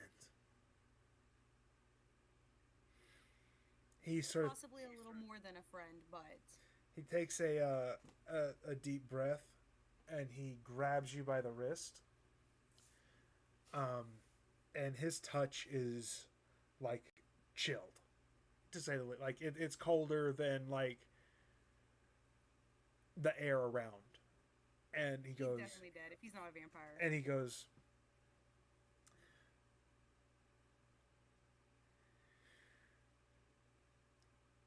"It seems to me that you are a thief trying to steal from me."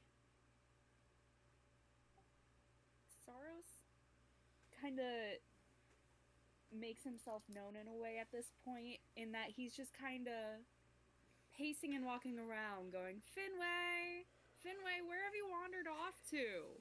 Finwae. Can I do perception and try? Or what would be not perception? What would it be? Deception. I don't think I have a good deception. Oh, I don't. Okay, never mind. Well, what were you trying to do? To deceive him, I wanted to kind of, because I obviously am not trying to steal from him. I was really trying to figure out who he was, and I want to I don't want him to be like upset about that because I'm not a thief. He looks at you and he hears Saros outside yelling for your name, and he goes, "It seems you have many friends. I am not one of them." And with your wrist still in his hand, he drags you outside and kind of like pushes you a little bit and towards Saros, if you're like standing outside at this point. And we're gonna cut back to the caravan crew. Are you guys on your way back to the inn? Yes. Okay. Astra, what have you told Echo?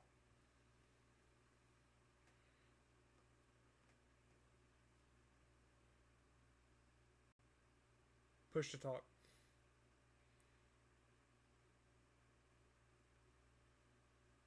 I'm sorry, I got distracted. Were you speaking to me? Yes. I zoned out. I'm sorry. No, you're okay. We're back at you. You two are walking back to the inn, I'm assuming, the east side. And Yeah, she at this point she's like, "Oh, there you are. Like, let's go back to the inn. It's getting late." Like, and she's all but like grabbing this robot and attempting at least to drag him back towards the inn. And she's kind of giving him this look like, "I need to talk to you. We need to get out of here now. Please just come on." And like they're going back to the inn. She's not gonna tell him as they're walking. She wants to regroup and tell everyone at once so she doesn't have to keep repeating herself, because frankly she doesn't want to have to say this more than once, because she's horrified. She's kind of shaking in her boots a little bit. all right.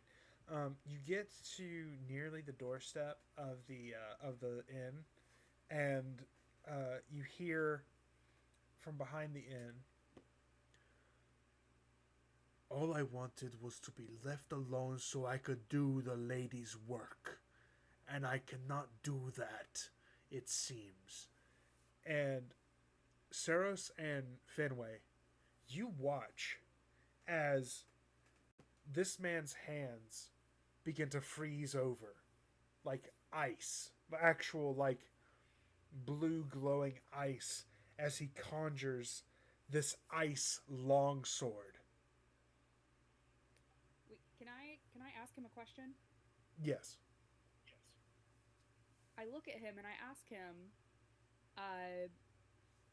the lady, was it this person? With a description of who sent us after him. No. The Frostmaiden. And Okay. this is going to be initiative. Give me just a second. Alright. Alright, everybody, give me initiative. Everyone, or just those two? Everyone, it's going to take y'all about 2 rounds of combat to get to them. But you hear this. Because he's kind of like projecting his voice a little bit. Okay. Can Astra interject a little bit and kind of yell out, "There's a body," just so that gets across to the others before we really get in the middle of this? Yeah, right before initiative, you hear your colleague say, "There's a body," like just yelling, like yells it. Yeah, she's literally like, "There's a dead body, it's him," basically. Okay. What is your initiative, Astra? It's rolling. Oh, okay. 14 for, please. 14. All right. I've got everybody else's automatically like inserted, so let me get y'all a map out real quick. Guys, I'm so sorry. I did not mean to make him mad. So that's the shed, that block. Just so you know. I feel like it was inevitable.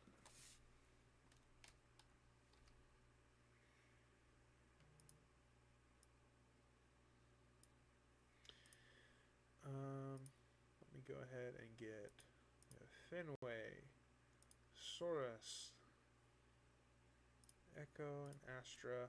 Y'all are gonna be like off the map over this way. If that were. Actually, y'all are probably right there. I imagine because the... Yeah, y'all are about right there in real time. So you may be able to run around and get to him eventually. This is what he looks like, by the way. Hold on. I'm sitting at Icewind Dale. The Discord. Am I still, like, am I in front of him or am I still, like, near him? Oh, yeah. You guys are close. That's, yeah, about there-ish. Where, you know, you can move yourselves.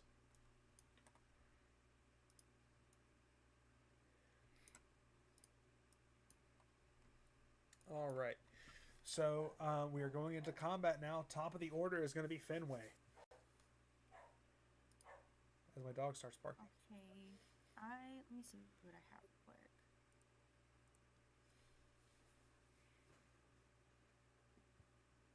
I'm going to use my short sword against him. All right. So.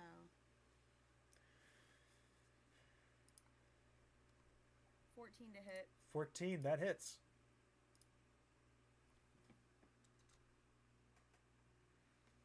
5 damage. 5 damage. All right.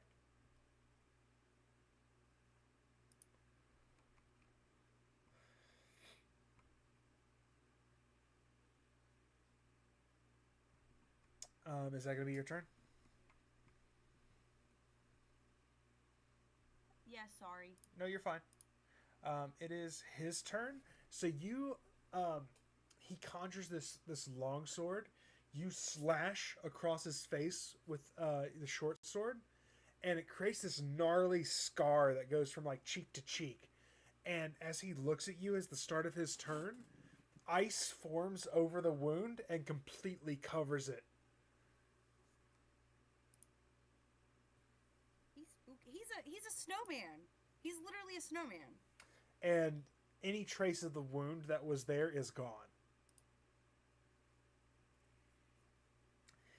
It is his turn, and he is going to... That would be a good time for the dragon breather to do the dragon, the fire thing. It is, let's see.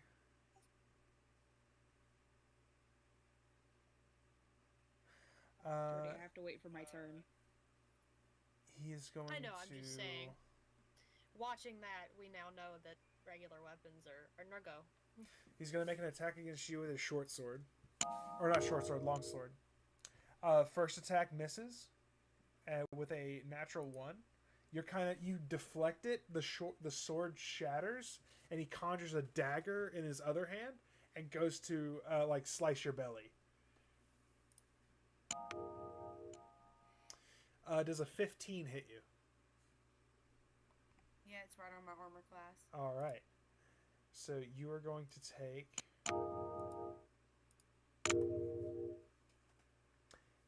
8 points of damage. No, I hate it here. How you looking? I got 2, my dude. Oof. All right.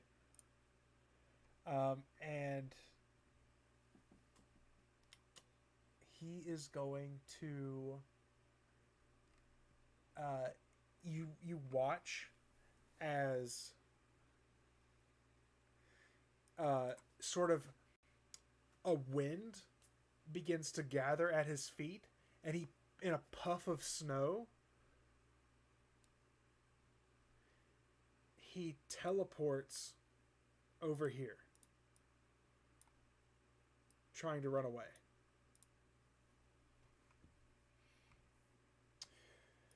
Astra, it is your turn.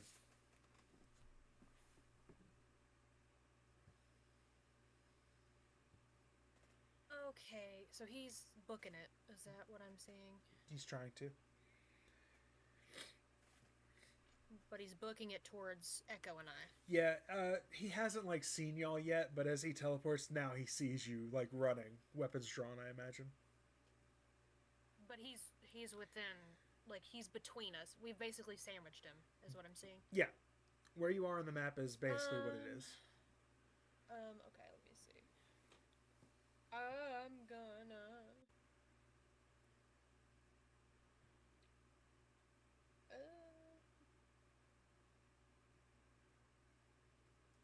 I gotta...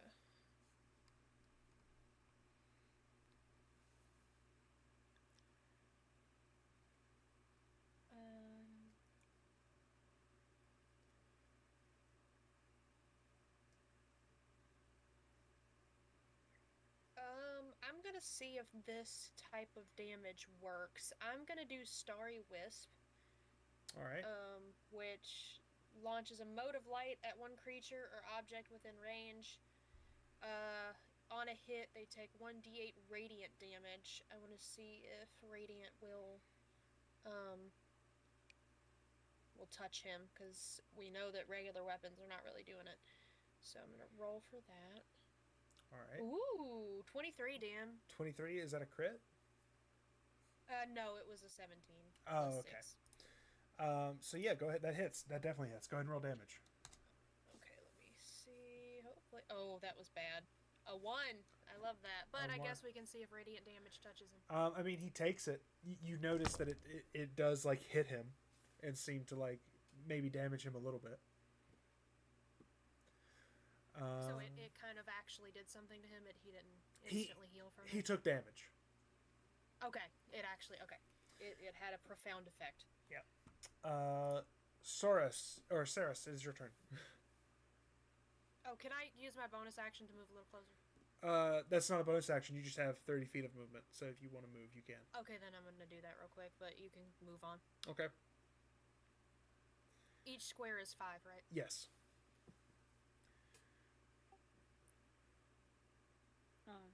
So Saros is gonna move a little closer.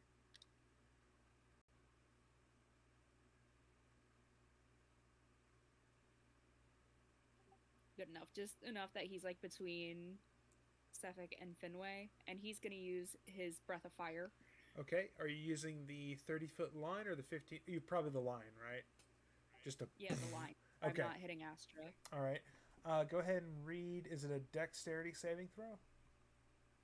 Dex 12. Dex 12. That's a 19, but I still think he takes half damage, right?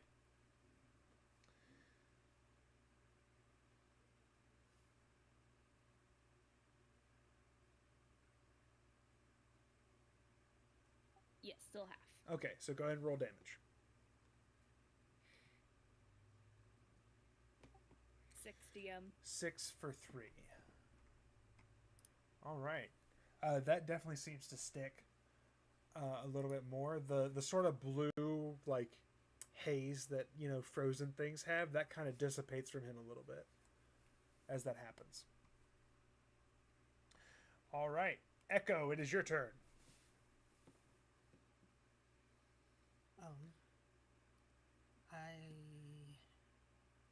I'm gonna move closer because I only have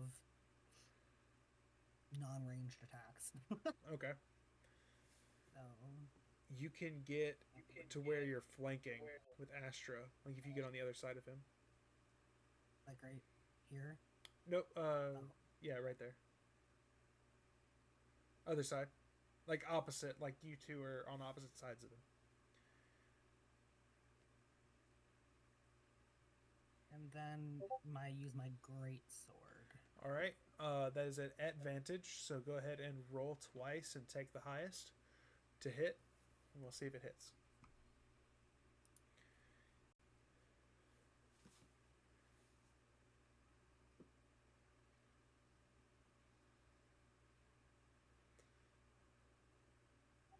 So even though that first roll was a 1, Yep, you can roll again to see if you hit because of advantage.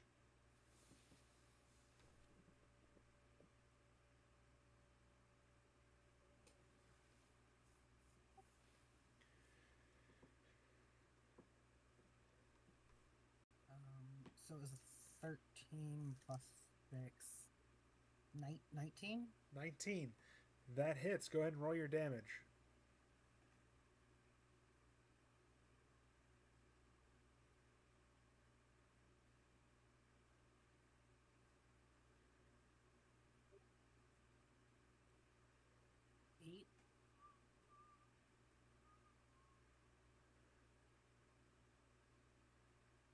I think, if I understand correctly.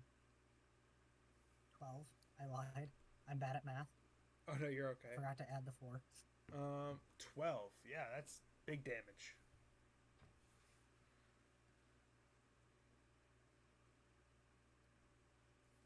Let me go ahead and put that into...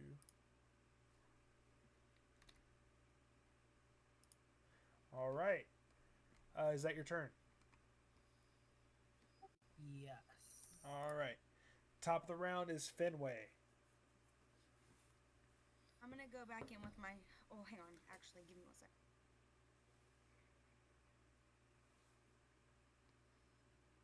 I'm gonna use my crossbow. All right.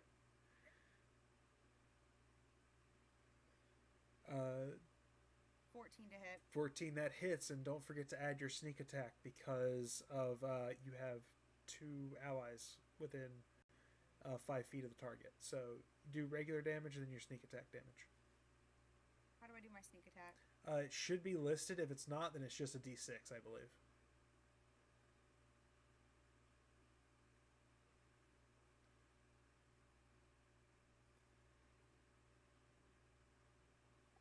Damage. 13. That's pretty good. All right. Next in the order is Cephik. And all of these hits seem to be sticking now. Like, there's none of that, like, frosting over that's happening. But because there are 2 of you, he is going to make 1 attack on Echo and 1 attack on Astra. Using a longsword. His ice longsword. Alright, Astra, that's an 8. That doesn't hit you, I take it.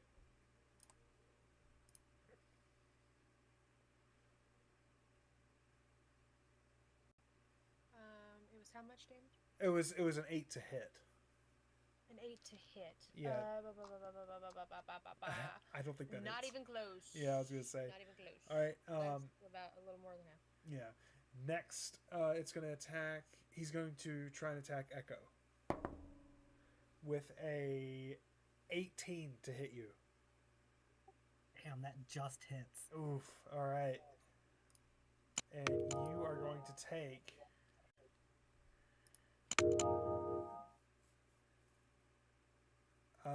What is your hit point maximum? 14? You take 19. I'm dead. You're not dead, you're just unconscious. So, if you take... That would have killed Finwae if that had hit. Like, instant kill. So, the way that instant kill works, if you take double your hit point maximum, or, like, if you take... Like, for an example, Astra, you have 10 hit points right now. If you took 20, you would instantly die.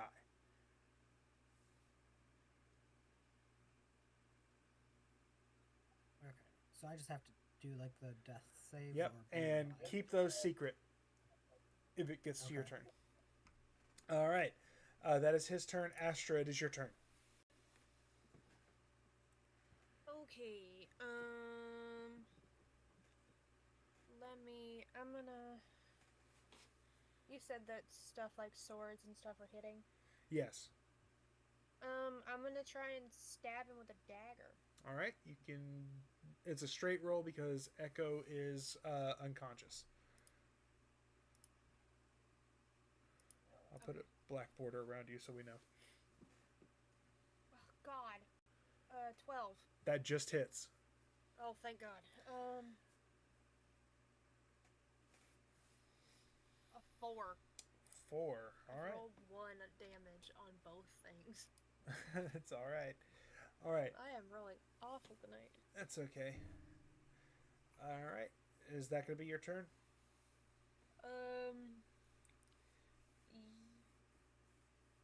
Yeah, I might move, but you can go ahead. Okay. Well, if you move, he gets an attack of opportunity. Then I'm going to stay put. Never mind. Okay. Saros, it is your turn.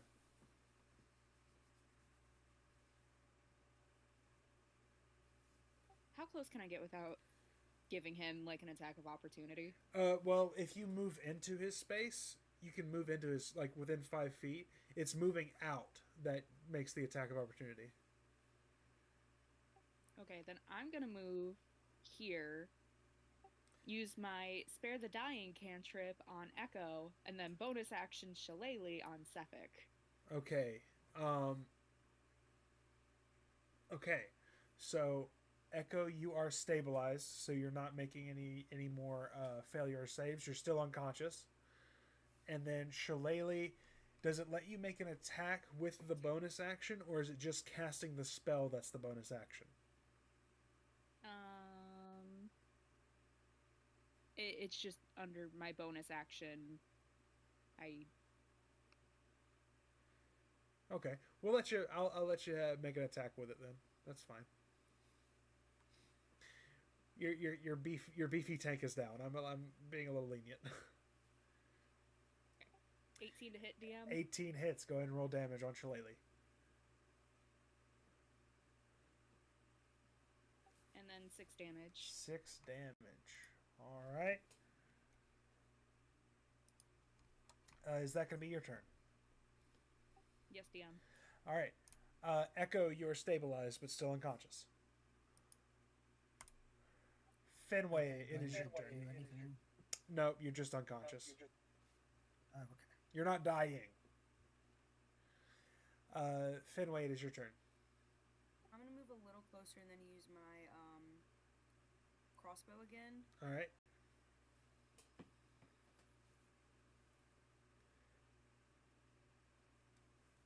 That didn't hit. That was a 10. Yep, that misses.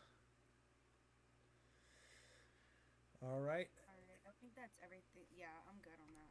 All right. It is Sephic's turn. He is going to make an attack with his ice dagger on Astra and one on Saros. Astra, that's an 18 to hit you. That does, in fact, hit me.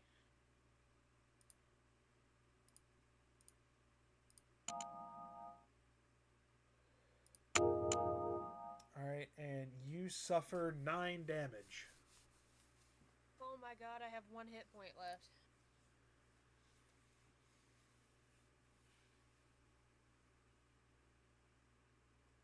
Anyway. Okay, so Davey, the bonus action was just to cast the spell. It wasn't to hit as well. So like you imbue your staff with magic, it would be an action to hit, but we'll think about that next time. I still don't understand what that means, but okay. So the spell is like making the stick magic, and then it's an action to attack with it. Okay. Yeah, if that makes it better, I hope. All right. Did you already take that damage, hon? Yes, I did. Okay. And now he's going to make a ice dagger attack against Saros for a 12. Does that hit you? No. Okay. That's his turn. He is going to teleport again on top of the roof of the shed.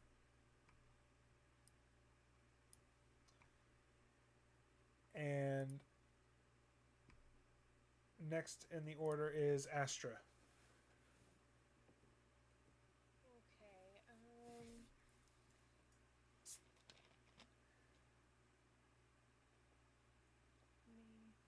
Let me look at my spells real quick.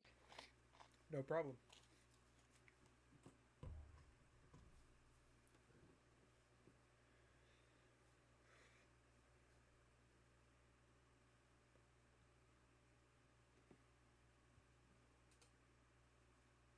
I'm so mad because I just realized that I have Firebolt and I could have literally been shooting fire at him. Well, now you know. Okay, I'm gonna cast Tasha's Hideous Laughter at him. All right, read the spell for me. One creature of your choice that I can see within range makes a Wisdom save.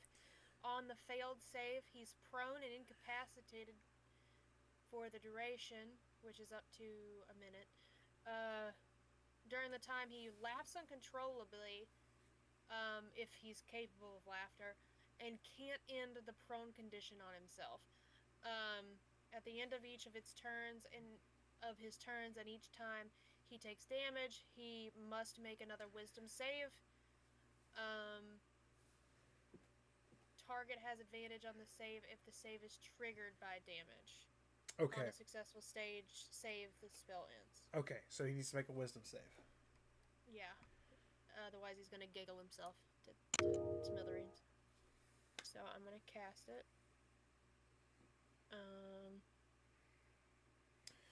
How do I? Just press cast. It should knock it off already. I did. It did. How do I roll for that? It's not a roll on your part. It's his. Oh, okay. It's a Wisdom check on him, or a Wisdom save. Sorry. Give me a second. Where's his saves at? Oh, I guess it's just.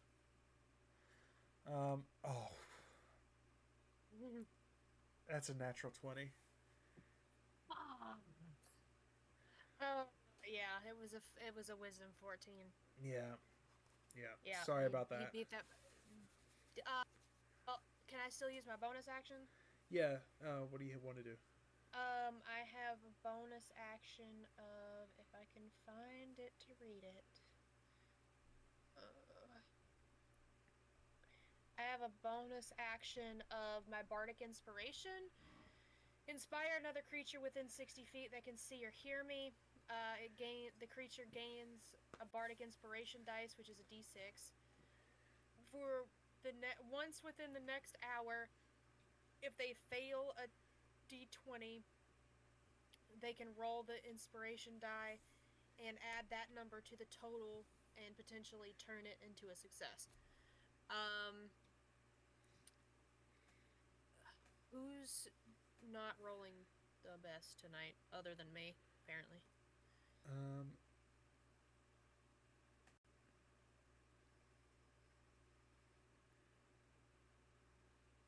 Who can utilize it more, I guess?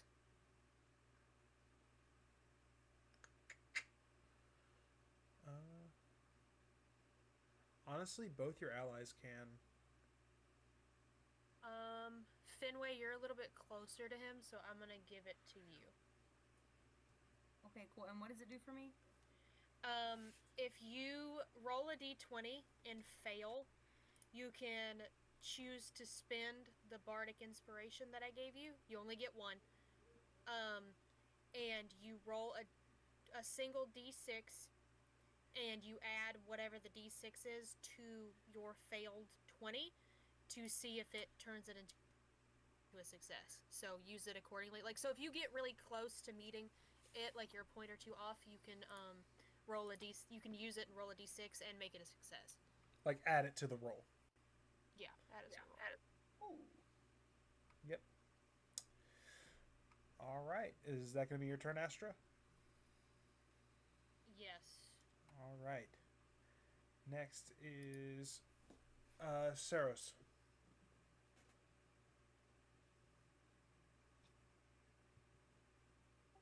Gonna move a little bit closer to him.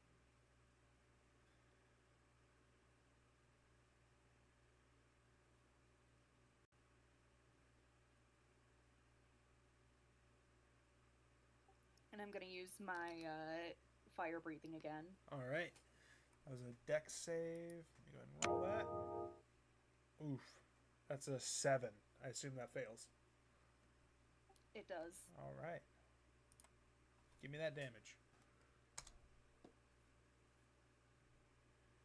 Thank goodness for push to talk, so you didn't catch that swearing. That was a 1. Oh, no. Well, he took a fire damage, so he doesn't get his regeneration back. So that's a, good luck there. I would also like to remind everybody your fighter is still unconscious. Since the fighter is unconscious, I am gonna go run and do something really quick. I'll be right back. All right. Saros, is that your turn? Yeah, I believe so. All right, cool. Next is Echo. He is unconscious. Finwae, it is your turn. I'm gonna firebolt him. All right, go ahead and roll the attack.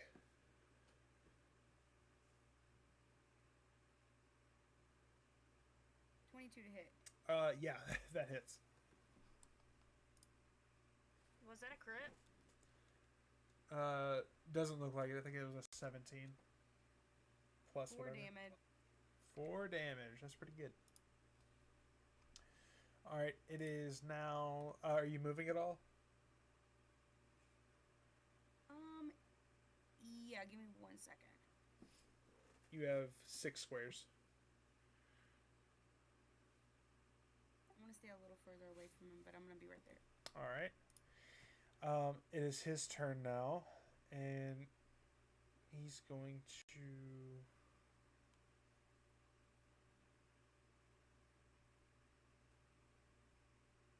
He's going to throw an ice dagger at Saros and Finwae.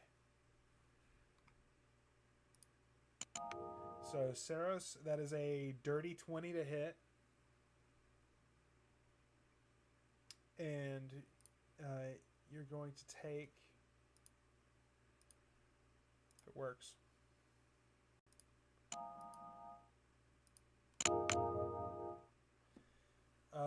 9 points of damage. Cool, I have 1 left. All right. Next attack is going against Finwae. That's a 19 to hit. I'm dead. It's over, guys. And you are going to take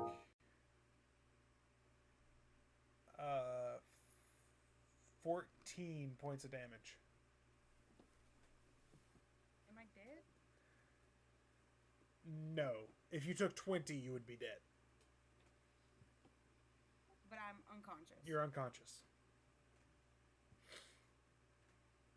I believe that's how those rules work. All right. I am back. All right. Finwae is also unconscious now. I love that for us. That is his turn. Astra, it is your turn. my action to do healing hands on Echo. All right. What does that do? So once per long rest, as a magic action, I can touch a creature and they regain 2d4 hit points. So he needs to roll 2d4. Nope, you roll those. Oh, I do? Okay. Mhm.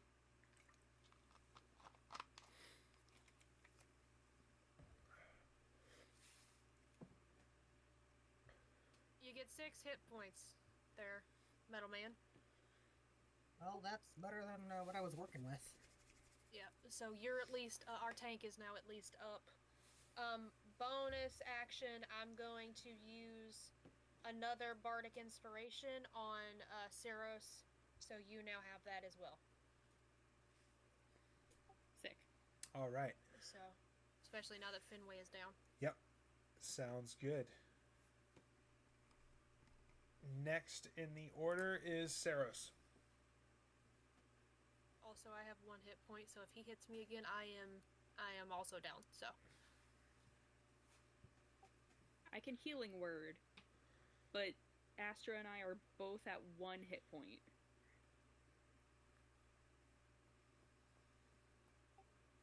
Or I could do Spare the Dying on Finwae. Healing Word will get Finwae back in the battle. Spare the Dying will keep her unconscious.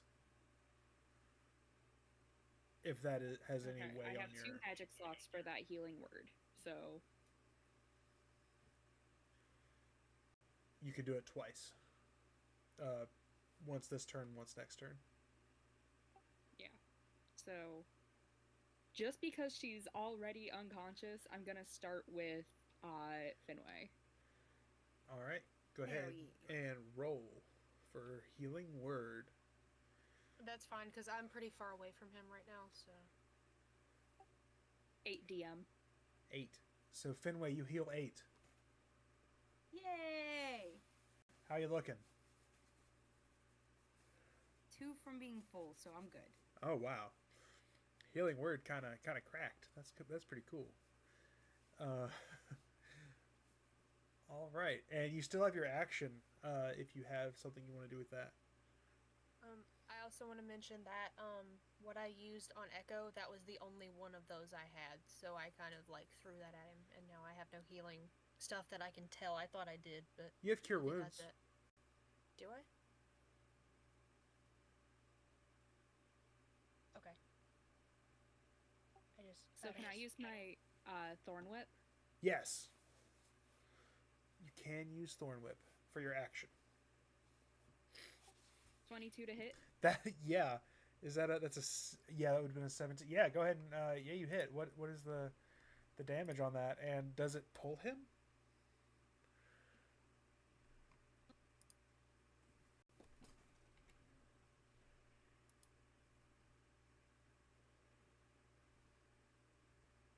So it's a melee spell attack. If it hits, it is 1d6 of piercing damage, which I got 3. All right. And if it's larger or smaller, you can pull it up to 10 feet closer to you. And do you do so? He's on the roof right now. I'll at least pull him off the roof. I won't pull him fully, like, the full 10 feet. Okay, so you kind of just bop To that right first there. square there. Okay, that's fair. All right.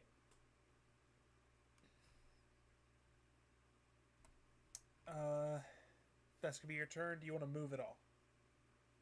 Yeah, I may move a bit back now. Okay. Just because I have 1 hit point. All right. Next is going to be Echo. We're just gonna go. So you stood up from prone, so that uses half your movement. So you have 3 squares to move.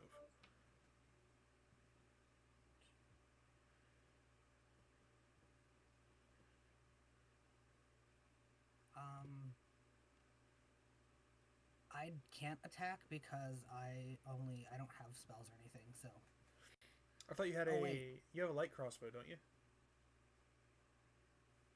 I have a javelin. I can Oh yeah, throw. yeah. Throw a javelin. Okay.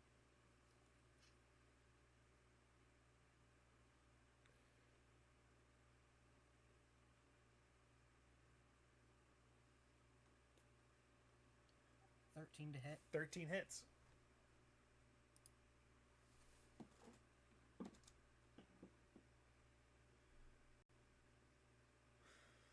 Go ahead and roll damage. 8 to damage. 8 damage. All right. And is that going to be your turn?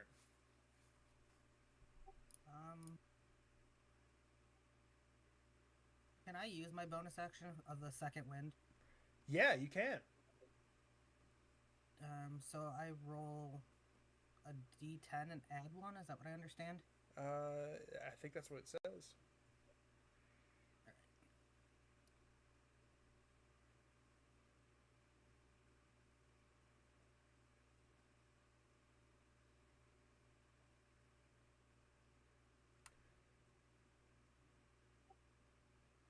Brother.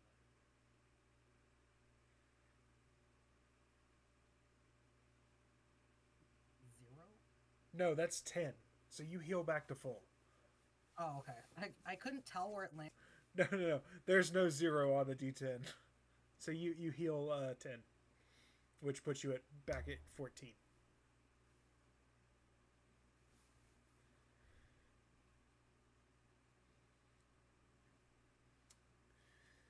All right. Is that going to be your turn?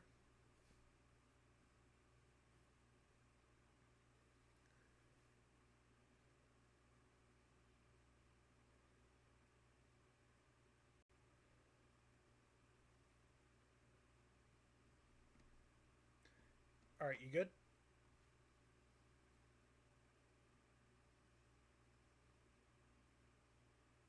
Hello?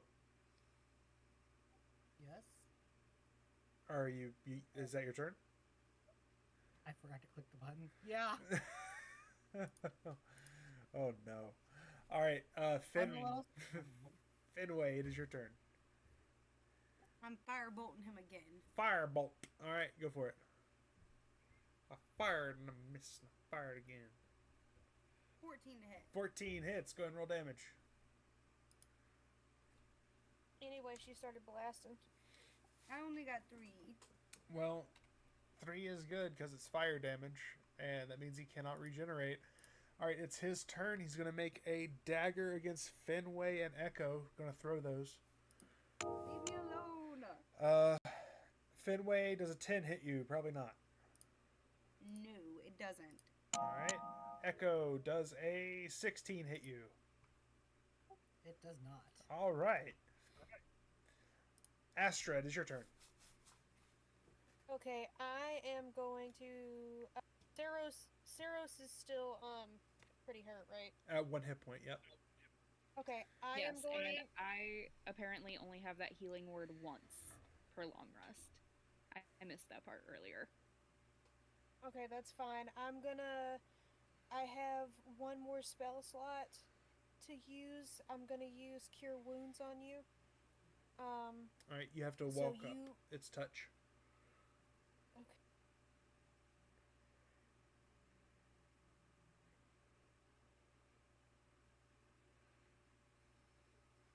I'm gonna bap you on the shoulder, and it's gonna be 2d8 plus 4 for hit points.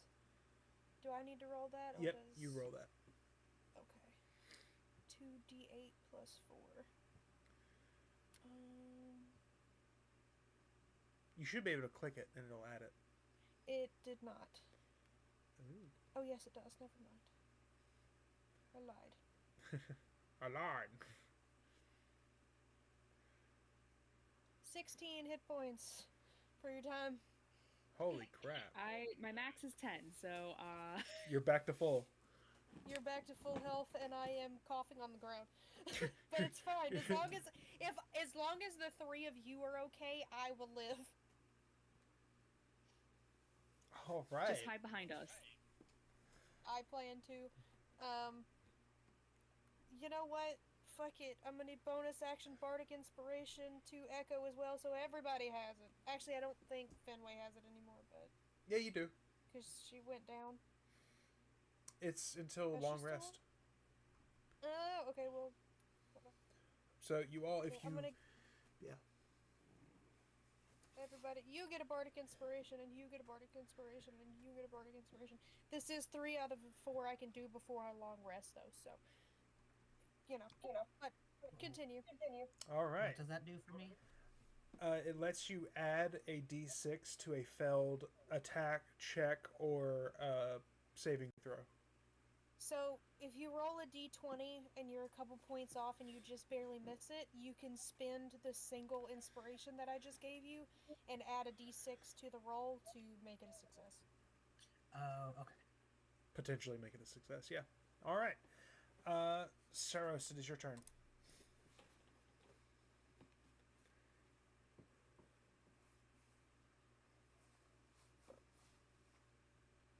I'm gonna use my poison spray. All right. What is the range on that? 30 feet. 30 feet. All right. Is it a save or an attack? It's an attack, so I have to roll, and then All right. it was a 7. Oh, that doesn't hit. I'm sorry.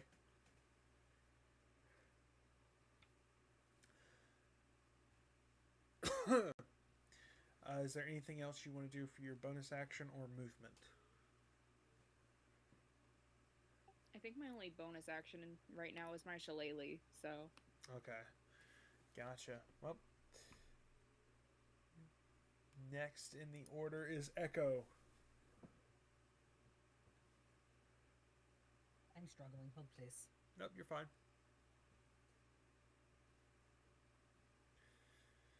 My sling keeps wanting to not be where it's supposed to be.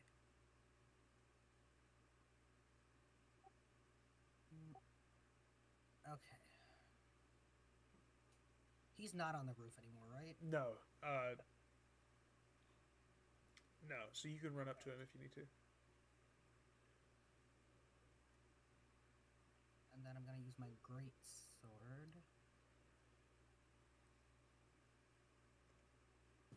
It's an alright sword.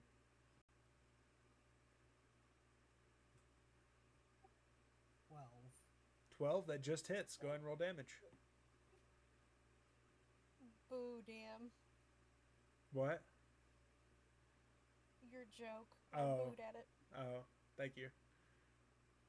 14 damage. Oh my. Oh no, that's a pretty great sword right there. Oh my god. yeah, no, it's even kind of great. That's crazy. That's crazy. All right, Finwae, it is your turn. Please tell me this ice devil is like almost dead. I cast a firebolt. Okay.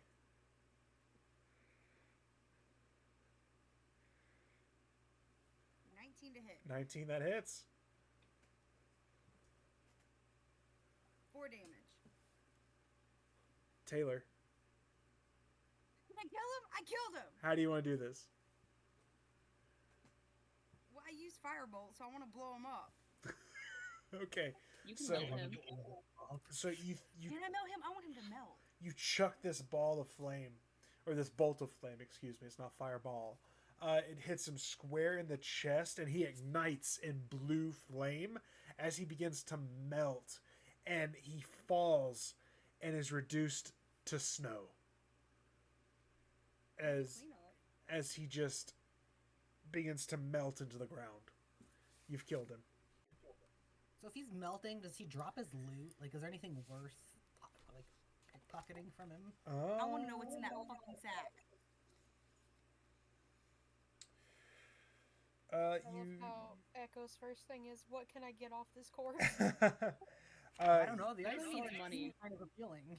You go up to the body, and we'll say Echo. You don't really find anything on there. You hold up the belt and you look inside of it, and it's like it is like basically like a contract, like a contract of labor for Torga's like a letter of employment, essentially, is what it is. But it has his signature on it, and that, and you all think that'd be pretty good proof that he's dead. You know, you got that off of him. So he's dead. I had a question about Torga herself. Obviously she probably had an idea that he was doing this given the corpse on her caravan. Is there any way, are they staying in this town for a hot minute? Did she say that? Yeah, she's staying for a day, and she's staying in the same inn that y'all are in. Okay, I don't want to confront her, but I do want to attempt to tell some sort of guard or some sort of, like, I don't know, like, law enforcement in this town that, hey, I think there's a dead body in this caravan. Like, can y'all look that up, look into that, and, like, basically rat her out? There are no guards at night because of the cold, so that's something you'll probably have to pursue in the morning. Okay, so we just need to go, like, I guess as early as we can, because she said they'd probably sleep in, so yeah, we could maybe manage that. Yeah, and you know that a town authority is called the Speaker. That's like their mayor. Okay, well, we kind of need to talk to him anyway about the cave system thing, so 2 birds, 1 stone. All right, so you all make it back. Is her name Malta? Is that her name? Hold on. I done forgot her name. Since Astra is like struggling, can like Echo just pick her up and carry her back to the hotel or like the inn? Not the hotel, the inn. I mean, this is basically like a not like a. It's kind of like if you've ever been to like a pigeon forge. It's built kind of like an Airbnb like wood cabin in the mountains is what it's built like. Like it's really nice and cozy and warm. Is what this is built like. Still. Yeah. I'm like coughing up blood. He just scoops me off the ground. Throw her over my shoulder and just carry her back to the hotel. Yeah. Echo doesn't know, like, the proper social cue. He could just assume that's, like, the good thing to do is to carry the hurt friend, no matter the distance. That's fair. He has no charisma. Cut him some slack. No, she's appreciative because there's no way she can walk back. But it is very funny that instead of like gingerly picking her up, he just throws her over his shoulder like a sack of potatoes. All right. He's doing his best. He's a very good himbo robot. We love him. You enter the rooms. They are very cozy. Who's bunking with who? I feel like it has to be me and Echo because he's just gonna like plop me on the bed and just fuck off. Excuse me. I can like sit between the 2 rooms because I technically only. Oh yeah, you're just guarding, making sure nobody like comes looking or stuff like that. Yeah. You're just sitting on the floor staring at the opposite wall. No, he doesn't have to be sitting. He can be standing. He's just staring at the wall. Yeah, as long as he's an Pretty emotionless, much. like not overexerting himself, he gets a long rest after 6 hours. Which also, Finwae, you don't need to sleep either. You go into like a trance because you're an elf, and I think you only need 4 hours, but I could be wrong. So But what I'm hearing is we could have got one room, and he could have stood outside, and she could have laid in the floor. I could have literally stood in the corner with him and just chilled all night. We paid for 2 rooms for one to not get used. Me picking up Finwae to sit on my shoulders because I think it's funny. I don't think the ceilings would allow that. He doesn't know that. That's true. All right. So Marta greets you. You make it to there, and you all do a long rest, but also you level up to level 2.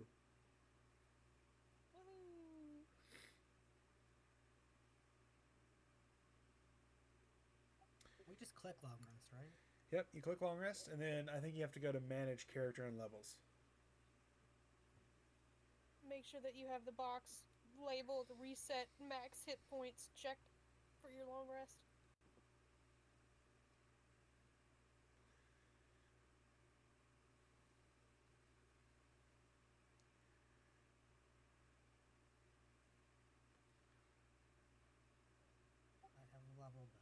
I didn't mean to zoom. So I get an action surge.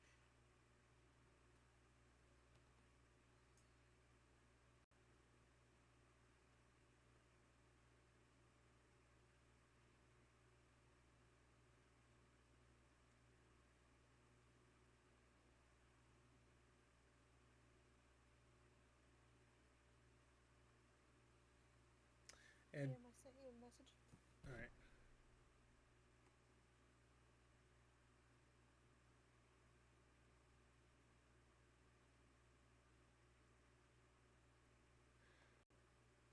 All right. And Guys, I get wild shape.